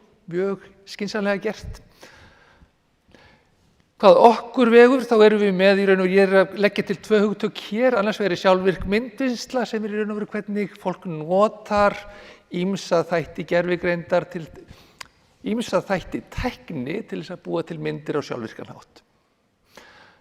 Hins vegar sjálfvirk myndskipan og þarna er ég aðeins að við erum með svo skemmtilegu orð úr íslenskri lúterskri trúarheimspeki að skipan heimsins, skipanir og skipanir, við getum í raun og veru nota skipan yfir prompt sem er svona þessi tungumála aðferð sem er notuð til stuðnings við myndgerandi gervigreindar hugbúnað. Þannig að ég ætla að fara þessi aðferði myndgerðar. Ég ætla ekki að fara alveg milljónar aftur í tíman eins og sumir hafa gert þetta, en ég ætla að fara svona allavega 200 ára aftur í tíman. Og ef við horfum á það sem að nemendur í myndlist- og handíðaskólanum lærðu allt frá 50 til 99, að það var í raun og veru einhvern veginn svona. Svona er myndgerð í hefðbundnum stíl. Það er í raun og veru við erum með ykkur áform, skipulag, þurfum að redda okkur litarefni frá Úsbekistan og eitthvað svoleiðis. Það er svona það sem við gerum. Og því athugið ég er að setja valið þarna inn. Þetta er hlutur sem að er mikilvægur í öllum hugmyndaferli og það sem er mennst, það er val. Við höfum val og við höfum frestunaráð, við getum frestað val og við getum gert alls konar hluti. Síðan er úrvinnsla og hugsið ykkur bara, ég er að vinna málverk og það er í raun og veru í hverju stigi, þá er ég að vinna með einhvern miðil, ég er að gera, það er fullt af valið þarna í gegn og í lokin kemur alltaf lokavalið. Er þetta eitthvað sem virði eða ætla ég bara að skella þessu í tætarann? Eða ætla ég að selja þetta á $2 milljónir og setja það svo í tætarann? Það er líka val. Þannig að það er svona eins og við sjáum. Þannig að þetta handvirk myndlisla og þetta vitum við sem að vinnum í myndlist að það kemur gífurlegt sjokk árið 1839 þegar að menn fara að taka myndir í staðinn fyrir að gera þær. Þetta svona fyrsta trámað og við vitum það að svona lögfræðingar ekki ennþá búin að vinna úr þessu. Sorry. Og þarna ég með myndinni sem ég notaði á fyrstu glærunum. Þetta sem sagt úr The Pencil of Nature eftir glataðan teiknara sem ákvaðan hlýt að vera betri leið til að gera þetta heldur en að teikna. Sem talbót sem enskur aðalsmaður sem hann vildi geta teikna vel. Þannig að hann fór að taka myndir í staðinn fyrir að teikna. Það taka og síðan fáum við einhvers konar mikið minni eftirvinnslu heldur en ef við verum að gera málverk. Það raun og eftirvinnslan oft hjá talbótorinn tiltölulega tæknileg bara í raun og veru að stilla hlutina af þannig að þeir kemur rétt út. Alltaf í lokin val. Þetta einhvers virði? Og það kannski lykilpunktur hjá mig núna. Það valið sem skiptir máli. Höldum áfram, 1990 plus, þá fáum við þetta örlítið flóknara með að fara að taka á heilar filmur og velja eina mynd úr til þess að vinna með eða einhverjar. Þannig að þá erum við komið með fjölföldun við erum komið með ofgnótt af efni í vinnslunni. Ekki bara ofgnótt efnis eftir vinnsluna, heldur ofgnótt í vinnslunni. Aftur val og val, ennþá eru áformin alltaf undir öllu. Þau þannig og síðan auðvitað kemur sjokk númer 2 sem 1917. Það auðvitað þegar að ykkur hálfviti í Bandaríkjunum ákvað það að fyrst að má taka mynd, geti þá bara ekki tekið eitthvað annað og notað í staðinn. Og þá fáum við þetta, hann tekur hlandskál og breytir henni í gosbrunn og þetta mjög mikilvægur punktur að þarna erum við komið með raun og veru enn eitt sjokkið sem að menn eru ennþá að reyna að vinna úr líka. En ef við spólum síðan fram í samtíðina með þessa tækniþróun þá erum við komin hingað núna eins og og hérna ég að tala tæki sem nýta sér gervigreind á þess að láta ykkur vita af því. Það í raun og veru þessi sjálfvirka vinnslu sem við höfum. Það sem að samanber þessi ljósmynd þarna, þetta ljósmynd sem að nýtir sér forrit inn í þróaðri myndavél, henni beint að himninum, hún finnur stjörnurnar og hún eltir þær í hálftíma meðan hún býr til myndina. Engin hreyfing eins og þú værir með, stjörnufræðingar hafi gert þetta lengi, þeir eru með gasalega nákvæm tæki sem að elta, en þarna getur amatör farið og tekið mynd af stjörnu af vetrarbrautinni á mjög nákvæman hátt með tæki sem hann með. Og þessi tækni, ég sé að það eru fullt af fólki hérna með einhverja Apple síma með 3 linsum. Þessi símar, þú getur látið að taka mynd sem straight og bara mynd. Í flestum stillingum sem þið eruð með þá myndavélin að taka myndur úr öllum 3 linsunum, blanda þeim saman með einhvers konar gervigreindarforriti sem búið að forrita út frá því hvað búið að reiknast út að fólki finnist vera ásættanlegasta myndin. Það bara þannig, mjög einfalt. Þarna erum við með falda gervigreind, sjálfvirka vinnslu, eftir sem áður valið hjá ykkur, ætlið að dílíta þessari mynd, þið eru með 50 megapixla myndir í þessum símum ykkar, þið farið ekki að geyma þetta á símanum, þá eru þið búið með þetta leið nema þið farið að borga $50 fyrir Apple kerfi til þess að geyma allar þessar stóru myndir sem eru gersamlega gagnslausar. Þannig þið veljið eitthvað, þið hendið ykkur dóti. Og síðan, þannig þetta annað ástandi sem við höfum og síðan erum við með hitt ástandi sem að flestir kalla gervigreind sem þessi sjálfvirka myndskipan anno 2023 eða 2022, sennilega nóvember var ykkur að tala áðan, það verið nákvæmari tími, að það í raun og veru þetta og það sem ég vil benda á og ég verið að stúdera dálítið vel svona Facebook þræði sem að fjalla Midjourney og öll þessi gervigreind. Það fór bara til að sjá hvernig fólk að nota þetta og vinna með þetta, mjög áhugavert, mjög lítið áhugaverð myndum en mjög áhugaverðar umræður. Þannig að það það sem að það sem við sjáum út úr þessu að ólíkt því sem sumir hérna héldu fram fyrir hlé að þetta væri ókeypis. Þetta ekki ókeypis. Ef að fólk Fólk þarf að leggja talsverðan undirbúning, það þarf að mennta sig tiltölulega vel í möguleikum kerfisins og það þarf að eyða talsvert miklum tíma í það að fá einhverja mynd sem að þér finnst ásættanleg. Flestar myndir sem að þessu fólki finnst ásættanleg eru, mér þykja það ekki ásættanlegar en það mitt vandamál en ekki þeirra. Þannig að ég raun og veru. Þannig að það mikil vinna sem fer í þetta og að endingu það val og það það sem ég segi að það fáránlegt í raun og veru að gervigreindin skuli ekki fást höfundaréttarvarin í Bandaríkjunum vegna þess að það eru allir þættir við gervigreindarmyndar sem eru í annarri myndgerð. Það undirbúningur, það eru áform og það eitthvað val í lokin. Þó svo að millistigið sé prógrameruð af tæki. En þetta var leiðileg hlutin af fyrirlesturinn. Nú ætlum ég að fara í skemmtilega hlutan sem eru myndir og alls konar svoleiðis hlutir sem alltaf gaman. Nú ætlum ég að fara aðeins í skipaðar myndir og fara í hinnar ólíku bragðtegundir. Fyrsta dæmið það sem að við sjáum hjá forritum eins og Adobe Photoshop, þar sem þú getur farið í gervigreindarhluta þar og þú getur lagfært myndir á ýmsa vegu og hérna finnst mér mjög skemmtilegt, þú getur bætt við þar. Ef þú óvart varst með of þrönga ramma, þá ferðu bara inn í gervigreindina og lætur bæta við myndina. Niðurstaðan stundum í lagi, ef þú ert með brúðhjón í garði, þá bætur hún við trjám og svona dóti.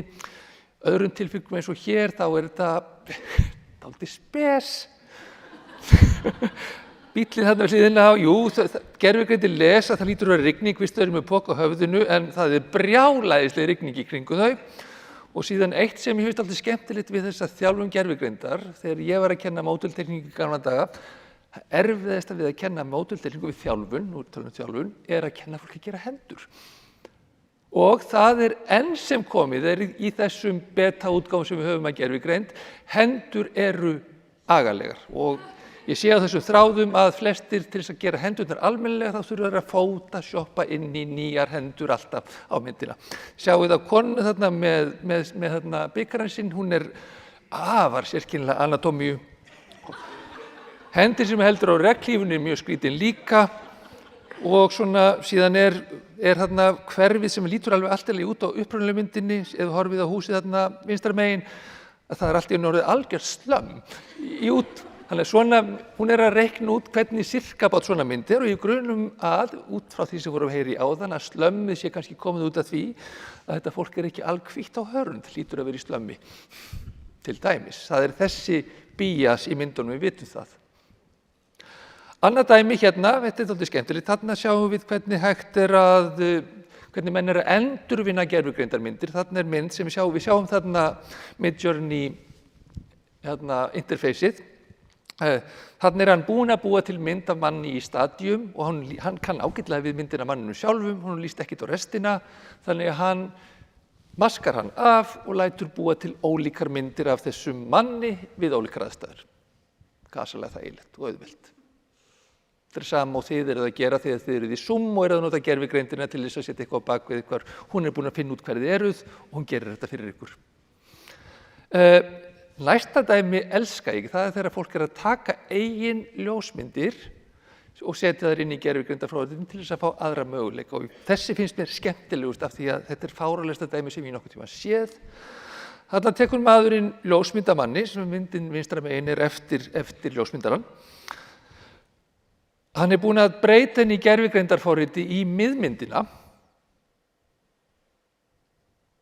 Síðan fer hann í ljósmyndaaðferð frá 1842 til þess að gera lokaútfærsluna. Hversu langt gengur til þess að fá höfundarétt á myndinni?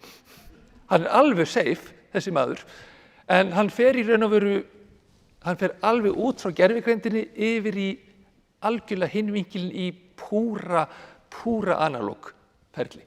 Þannig að þetta hægt að gera. Þetta skapandi. Ekkert endilega góð niðurstað. Mér finnst eiginlega upphæðlega myndin áhugaverðari en það allt annað mál. Hérna eitt, þessi var alveg svakalega ánægð með þessa mynd, hvað gervigreindarforriti væri gott í því að gera raunverulega hluti. Og við sjáum vandamálin eru, það fólk á erfitt með að sveigja niðurstöðuna. Þú gerir eitthvað, þetta allt tilraunir, svo kemur eitthvað upp. Þú hefur ekki mikla stjórn á þessu, en með þjálfun getur þú stjórnað þessu betur. Sjáu, þessi maður mjög raunverulegur þarna, nema hendinn. Ég veit það reyndar fólk sem með 6 fingur, þannig að þetta sennilega, ég ímynda mér að dæmin sem að þetta þjálfað á séu bara eitthvað afbrigðileika dæmi að fólki með 6 fingur.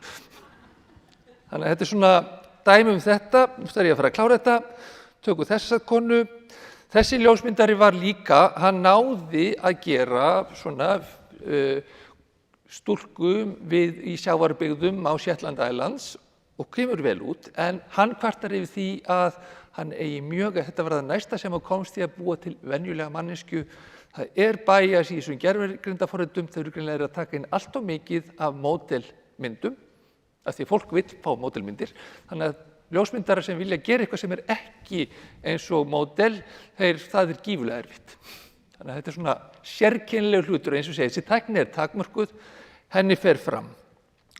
Lokadæmið, þessi elska hér, þetta maður sem fekk viðurkenningu fyrir gervigreindarmynd. Þannig að hann í raun og veru fekk viðurkenningu. Hérna sjáum við myndina. Milljón svona gervigreindarmyndir til. Það eiginlega allar gervigreindarmyndir einn í einhverju rómantísku landslagi, eitthvað svona, Friedrich hefði elskað þessa tækni. Hérna sjáum við hins vegar niðurstöðuna, hans kröfu það, eins og ég segja, hann gerði fullt af hlutum, hann lagði mikla vinnu í þetta og síðan það úrskurðurinn hjá þarna höfundaréttar skráningar skrifstofu Bandaríkjanna.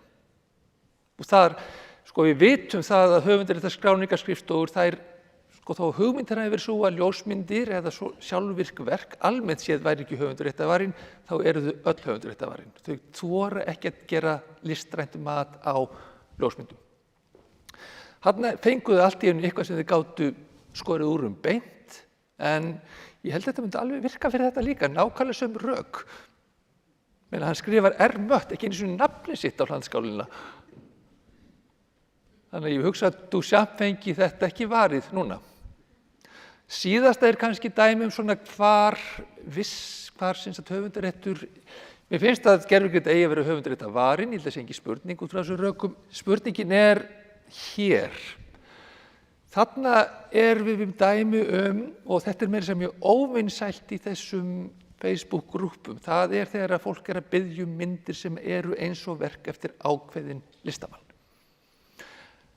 Þarna við með Lucian Freud, fínar myndir, fínar tilraunir hjá Williams, með Lucian Freud sem prompt. Þannig að þarna við komin á dálítið hættulega slóðir.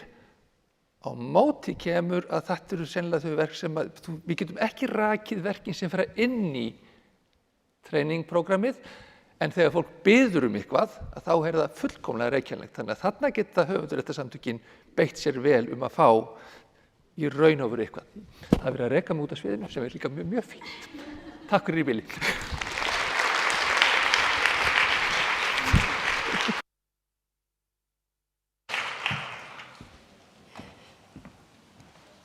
Takk kærlega fyrir Hlynur, þetta var mjög áhugavert.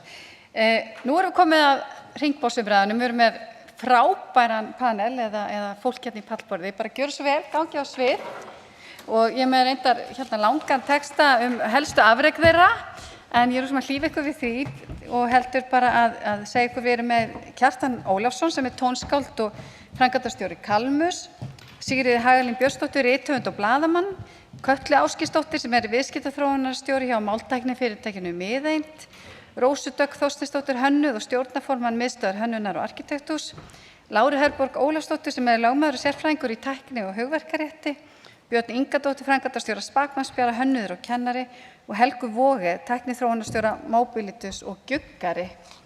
Og nú þarf ég bara að fá hreyfanlega mæk og svo getum við byrjað.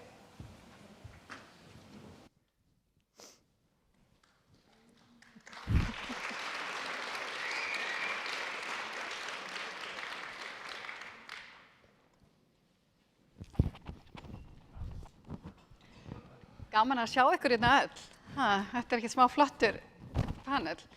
En auðvitað frábært að hafa svona ólíkan hóp að því að fáum fullt af alls konar skoðunum, en það þýðir líka að það því miður ekki, hver og einn getur ekki sagt mjög mikið. En mér langar einhvern veginn að byrja á því að þetta svona blanda af fólki úr ýmsum listgreinum og síðan fólki sem að vinna með gervigreind í störfum sínum.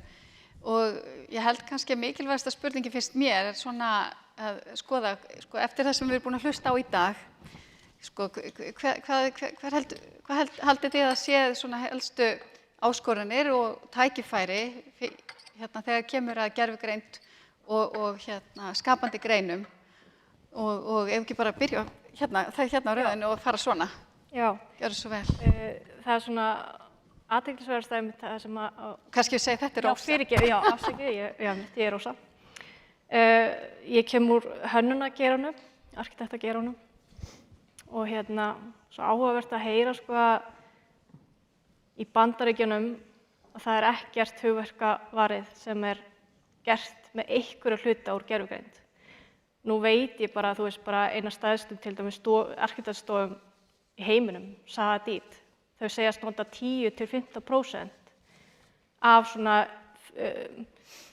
eins og þau kalla svona initial concept idea, það sem þau gera, láta gervigreindina gera það, meira svo úr sínum eigin verkum og nota svo það í rauninu svona 10–15% í loka afurðina. Og það er einmitt það svona, þú veist, einmitt hvað á að vera höfundarétt að vera og hvað ekki. En svo einmitt það er einhverju sem kannast við þetta örugglega hérna var þetta ljósmyndunina. Ég tók eftir fyrra árinu og þá var ljósmyndari sem sendi inn, ég held eitthvað svona Sony Awards, ljósmyndakeppni, þar sem hann sendi bara viljandi inn ljósmynd sem hann gerð af gervigreind og hann vann. Og svo kom það í ljós eftir á að hann var eiginlega bara svona, þú veist, testa dómnefndina, gátu þau sé munin eða ekki. Og það er það líka kannski svona, og hann í rauninni tók ekki við verðlaununum, og honum fannst hann ekki geta gert það. En að mínu viti að stóð samt ekkert það hvort að mætti senda inn verk sem var gervigreind, hvort að fullu eða hluta eða eitthvað þess háttar. Og þá kemur þetta líka svolítið bara inn í alls konar samkeppnir líka, þú veist, og setja líka svolítið ramma þar. Björg, hvað segir þú? Já, ef við byrjum að tala höfundaréttinn, þá náttúrulega, gefur auga leið að, þú veist, við setjum ekki nafn listamanna í prompt eða hönnunarmerkja eða hvað sem er að gera, þú veist, það er náttúrulega bara siðferðilega rangt. Gervigreindin er bara komið mjög víða í tískuiðnaðinn og ég sé bara brjálæðislega breytingar og mér finnst það ógeðslega spennandi og ég er rosalega jákvæð einhvern veginn út í þetta, en það þarf náttúrulega alltaf að passa sig.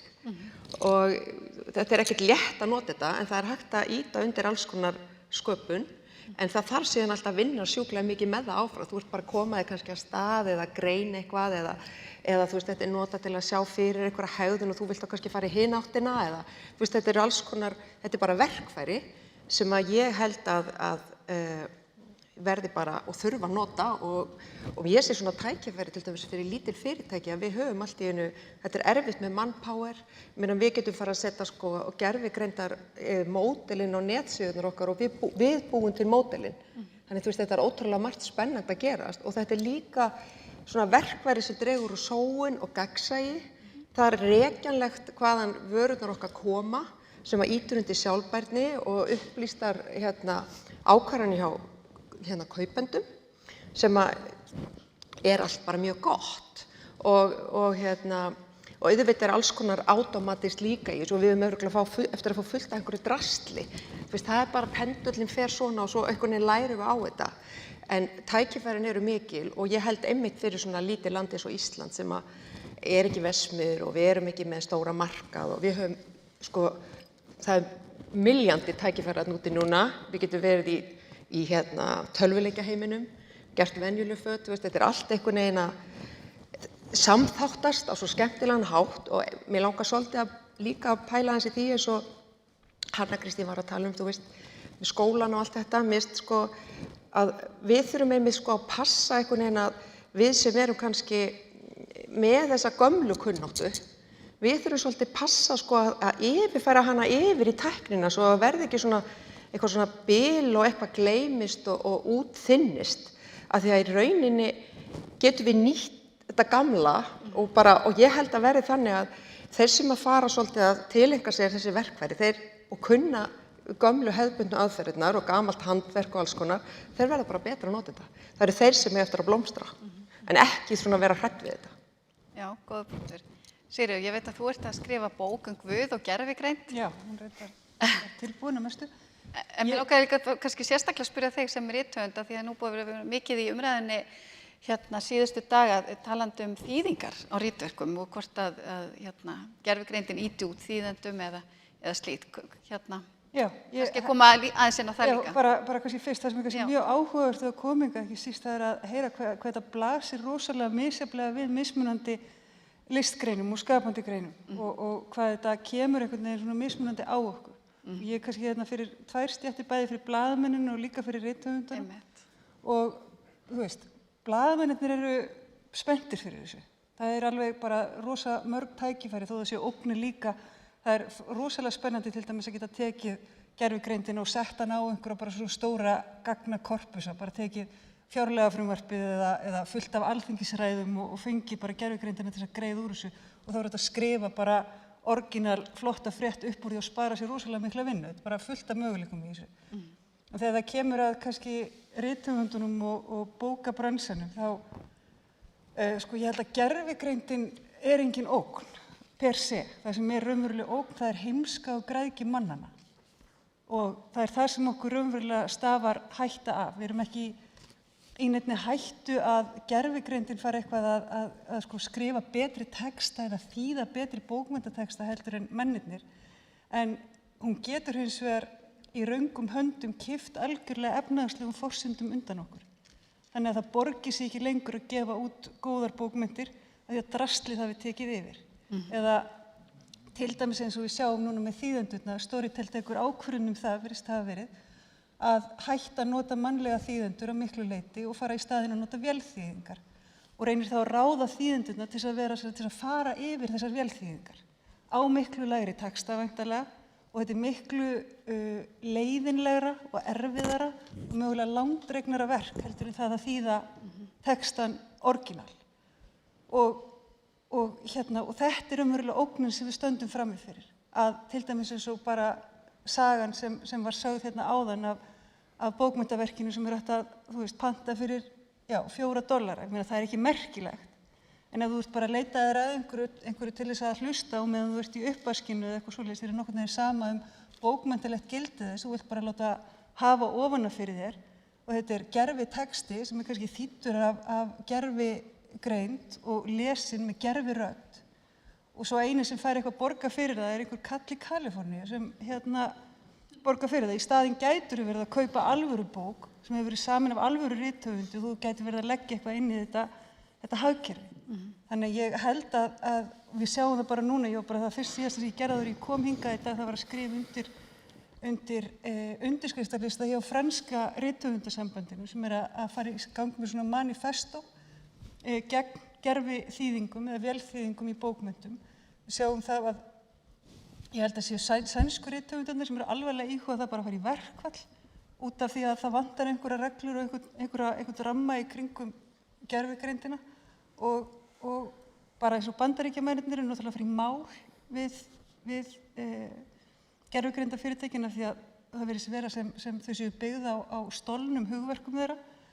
Þannig að þetta er bara, það er bara svona fullkominn stormur akkurat núna. Þetta er bara einhvern veginn allt að detta í fangið á okkur og það er ekki til reglur, það er ekki til reglugerðir, við eigum engin bókalög til dæmis til þess að taka utan það eins og Norðmenn og Frakkar og fleiri eru með sem vernda bókmenntabransan. Þannig að ég held að mörg okkar upplifir sig bara raunverulega að þeim bara tilverurétt okkar sé ógnað, ekki út af gæðunum, ekki af því að þetta sé einhver raunveruleg samkeppni, heldur bara vegna þess að þetta býður upp á bara tækifæri til þess að bara raunverulega til þess að hafa atvinnutækifærin á okkur. Akkurat. Svo erum við Kjartan sem er nú mikill frumkvöðull við notkun gervigreindar hér á landi með forrit sem ég get hvatt ykkur til að skoða, það er app sem heitir Calmus Play Light sem getur látið semja tónlist fyrir sig En hvað segir þú, Kjartan? Hvernig upplifir þú þetta? Já, ég búinn að vera að vinna við þetta í 30 ár, þannig að það mjög gaman að sérstaklega með þessari aðstöfnu að sjá að þetta alltaf vakna til lífsins svona með þessu kröftuga innslagi frá ChatGPT, en það kannski eitt sem ég langar að minnast á að það búið að tala mikið einmitt ChatGPT og tauganetin og hvernig þetta lærir allt og framleiði síðan eitthvað, en það sem að ég vildi kannski koma að svona fyrir hönd okkar sem erum að nota þetta í skapandi tilgangi að gervigreindin á þessu sviði tvíþætt. Það sem sagt greinandinn eða þessi tauganet og síðan það gerandinn. Það sá sem að hlutin sem að býr til afurðina. Og það hefur kannski ekki verið mikið í umræðunni í dag, en þetta sem við höfum verið að hlusta á í raun og veru, það ákveðin forrit sem taka við fullt af upplýsingum, það matað á tónverkum og myndverkum og síðan skilar það einhverju. Fyrir okkur listamenn sem að starfa við þetta bara eftirlíking og listrænt séð eftirlíking ekki áhugaverð. Þannig að það sem að skapandi listamenn að vinna mest með þessi skapandi hluti sem að nýti sér vissulega þetta. Og það verið að tala um það að þetta hafi áhrif, það muni allt fyllast af svona eftirlíkingum, eins og ég vil bara kalla þetta. En það sem að hugsanlega getur gerst og vonandi það að hinn almenni neytandi, hann fer að vera meðvitar það þegar verið að endurbúa til listaverkin. Og hann fer að gera meiri kröfu á frumlegheit og einhvers konar identitet á listaverkin. Þannig að öll þessi fjöldaframleiðsla getur hugsanlega orðið til þess að hinn almenni notandi eða listunnandi, að hann gerir þá kröfu að þetta sé eitthvað meira heldur en bara að spegla einhvern strengjakvartett eftir Beethoven eða einhvern myndverk eftir einhvern frægan. Þannig að það eru svona ákveðnir hluti sem eru í gangi núna, en ég held að svona í framtíðinni væri meira gaman og það er mest spennandi fyrir skapandi listamenn að eiga við þennan þátt gervigreindan sem snýr að frumsköpun. Helga, þú skrifaði þitt fyrsta spjallmenni fyrir OAS, einhvern síðustu öld eins og þú sagði sjálf, og þú ert að nota gervigreind í alls konar verkefnum. Já. Hvernig lítur þú á þetta, svona áskoranir, tækifæri? Ég, svona svolítið eins og Kjartan, loksins eitthvað að gerast á þessu sviði, sko, eftir þetta hefur náttúrulega komið í bylgjum gegnum tíðina, sko, áhugi manna á gervigreind og það endar oft svona svolítið eins og það kemur rosalegur stormur af væntingum og síðan eins og einhver sagði einhvern tímann að erfiðu hlutirnir eru auðveldir í tölvum, auðveldu hlutirnir eru erfiðir og við höfum allavega ekki ennþá náð í raun og veru sköpunarkrafti barns. Að það er eitthvað sem að tölvurnar ráða ekki við. En hins vegar þá líka mikilvægt að hugsa það að tölvan skilgreind, svona nútíma tölvan eins og við þekkjum hún skilgreind 1937 af Alan Turing. Þar sem hann segir hvað ef við gætum búið til vél sem væri svo almenn að hún gæti gert hvað sem er. Og síðan kom þarna smá stríð sem hann var smá upptekinn við að sinna, en síðan eftir það, eftir 1947-48, að þá segir hann hvað ef að þessi vél gæti líkt eftir mannesku. Þannig að það var grundvallar hugsun þeirra sem bjuggu fyrstu tölvurnar til, hvernig getum við látið þessa vél ekki vera greinda, heldur líka eftir manninu. Og það er það sem við erum að horfa á núna, að við erum voðalega mikið að horfa á tæki sem að endursegir okkur eitthvað sem einhver annar er búinn að gera.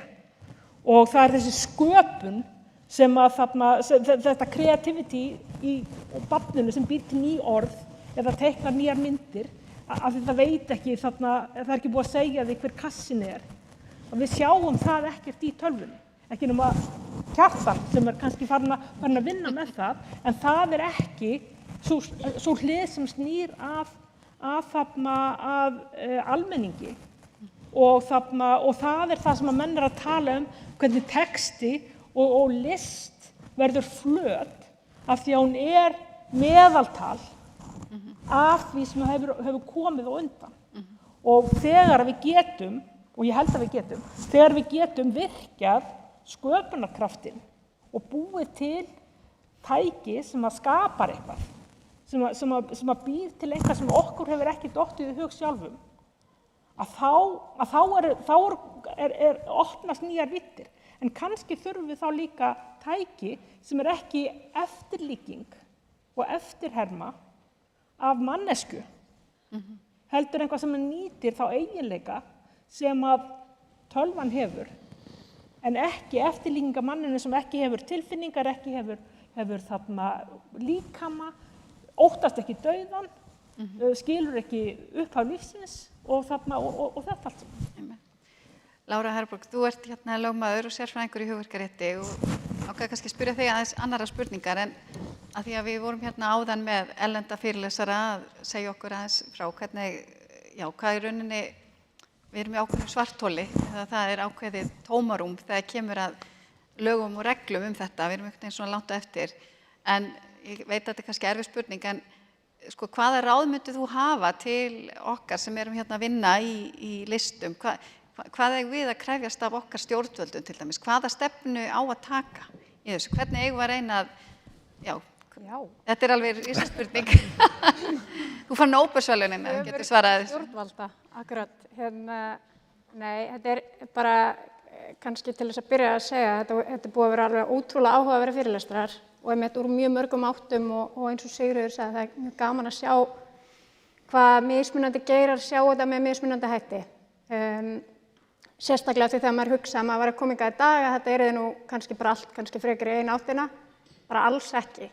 En varðandi lögfræðina og svona hvert við erum að stefna í að hugsanlega geta regluvætt þennan frumskóg sem við stöndum frammi fyrir, að þá náttúrulega búið að vera mikið í gangi og frá því að ég svona helgaði mig þessu kannski sérfræði sviði innan lögfræðinar, þá ansi mikið búið að eiga sér stað.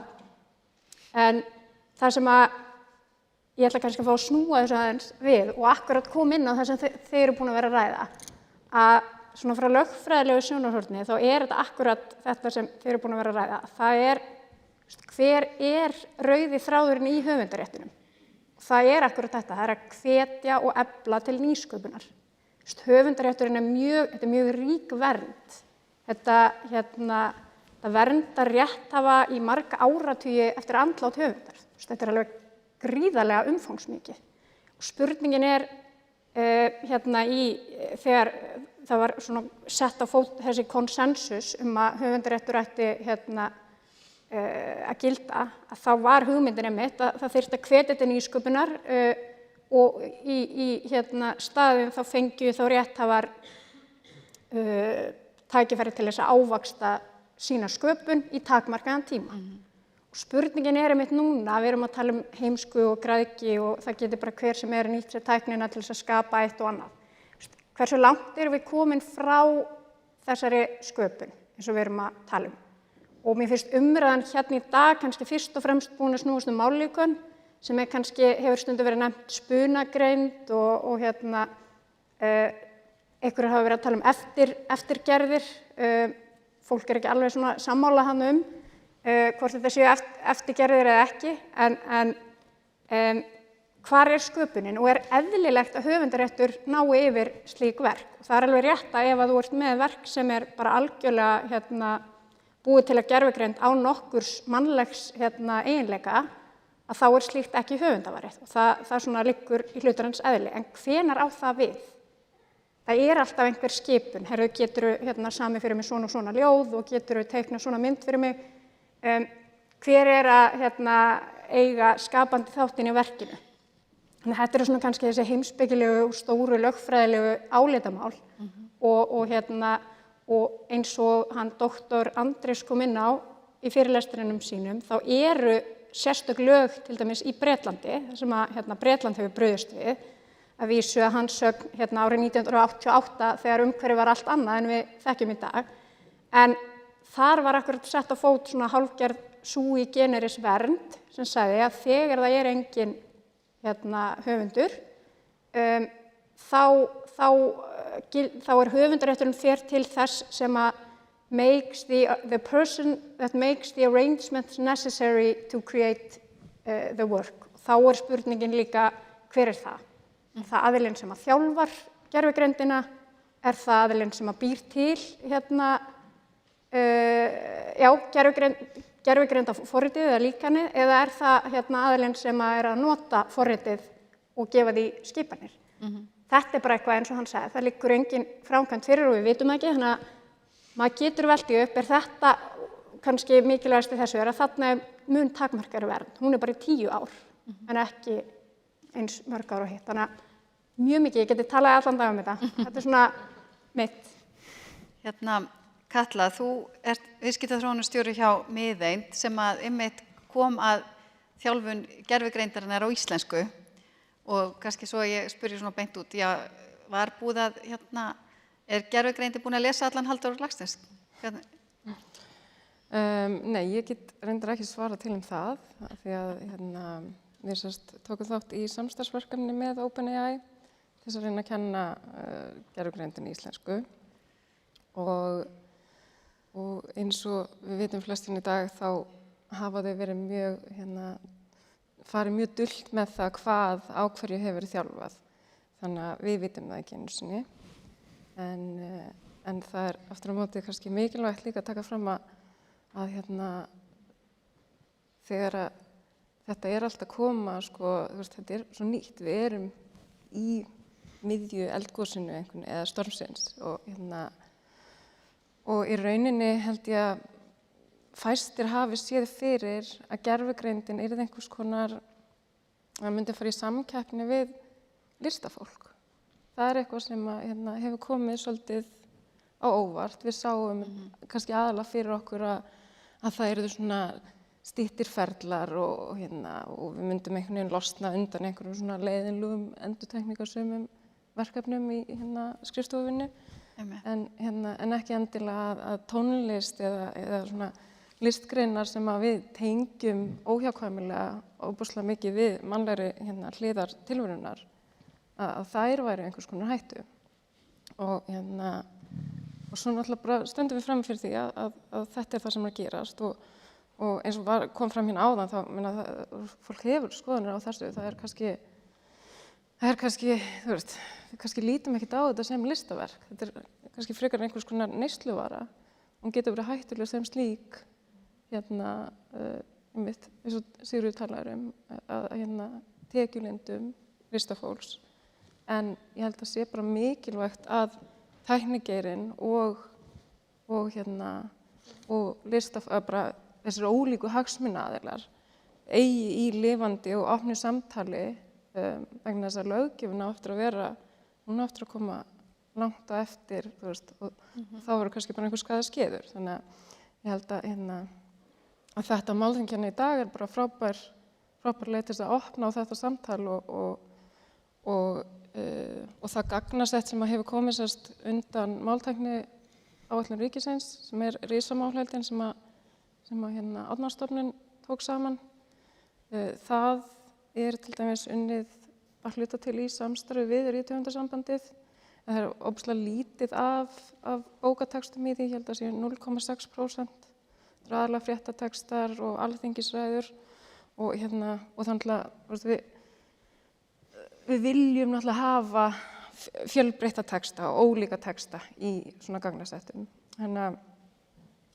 En það sem var gert í samtali við bækur, svona höfundaréttarvarið efni, sem hefur ekki verið í þessum bandarísku málum, það er að gögnin voru tekin og þeim var skipt niður í smærri búta og stokkað upp, þannig að það eru ekki heil höfundaverk í réttri röð, þau eru einhvern veginn, það er búið að stokka svo öllu.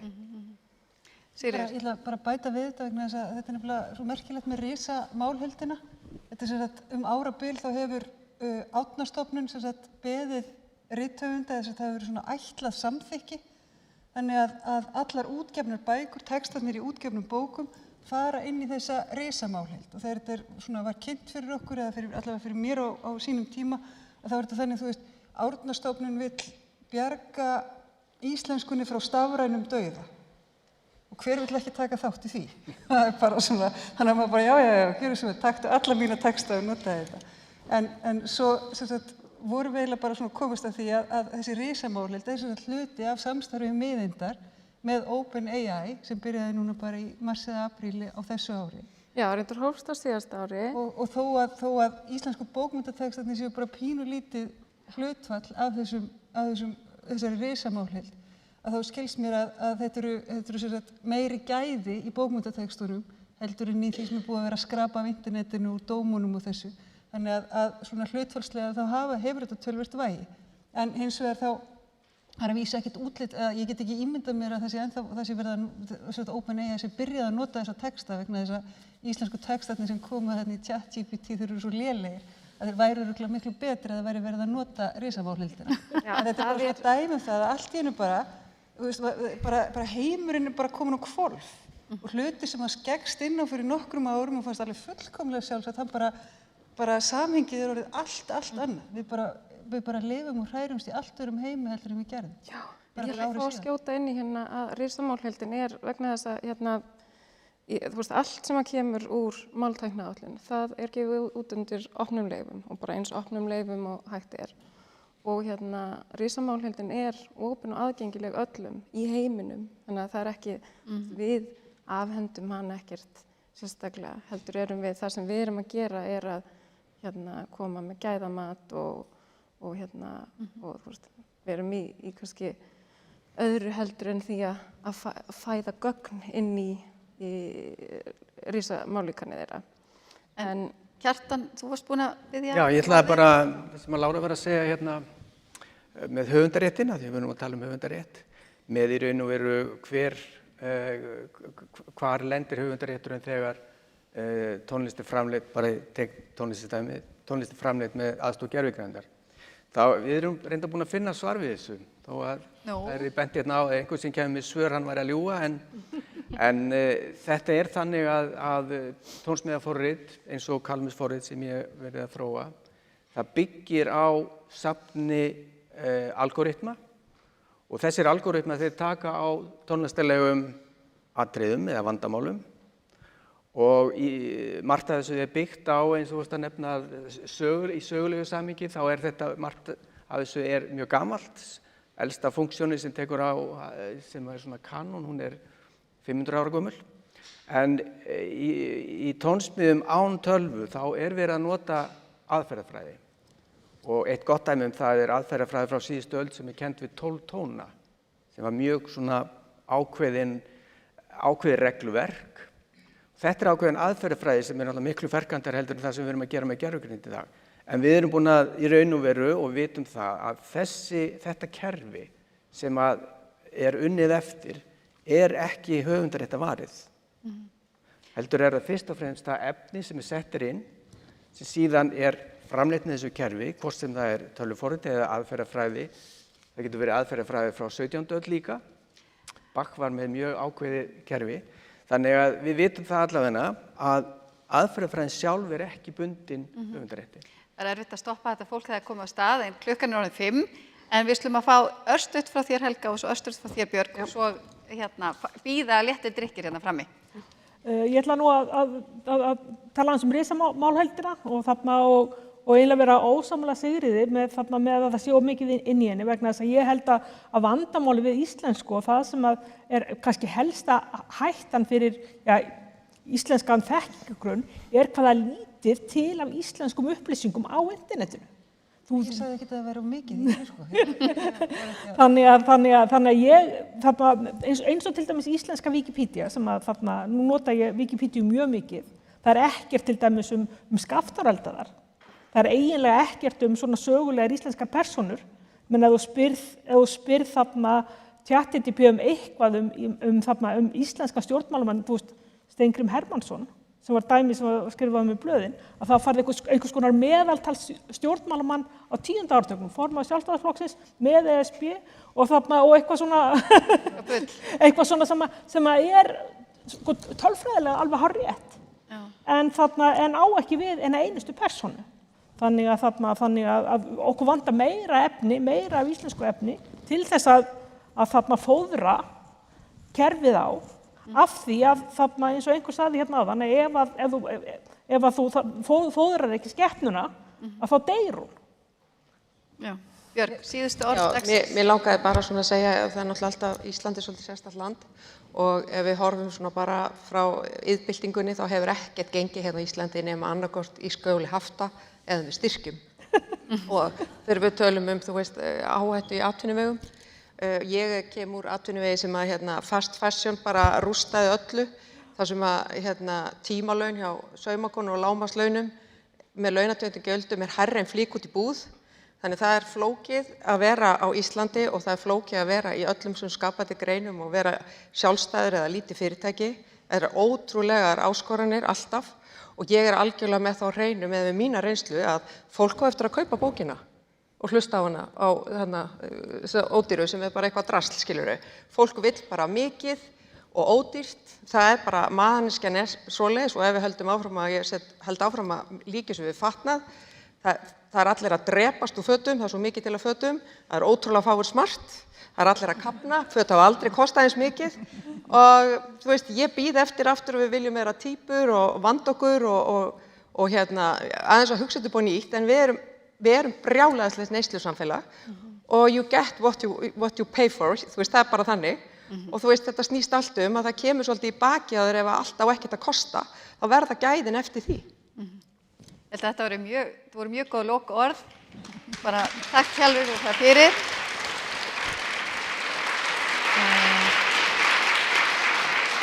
Og þakka ykkur öllum fyrir að vera með okkur hérna í dag. Þetta búið að vera alveg frábært.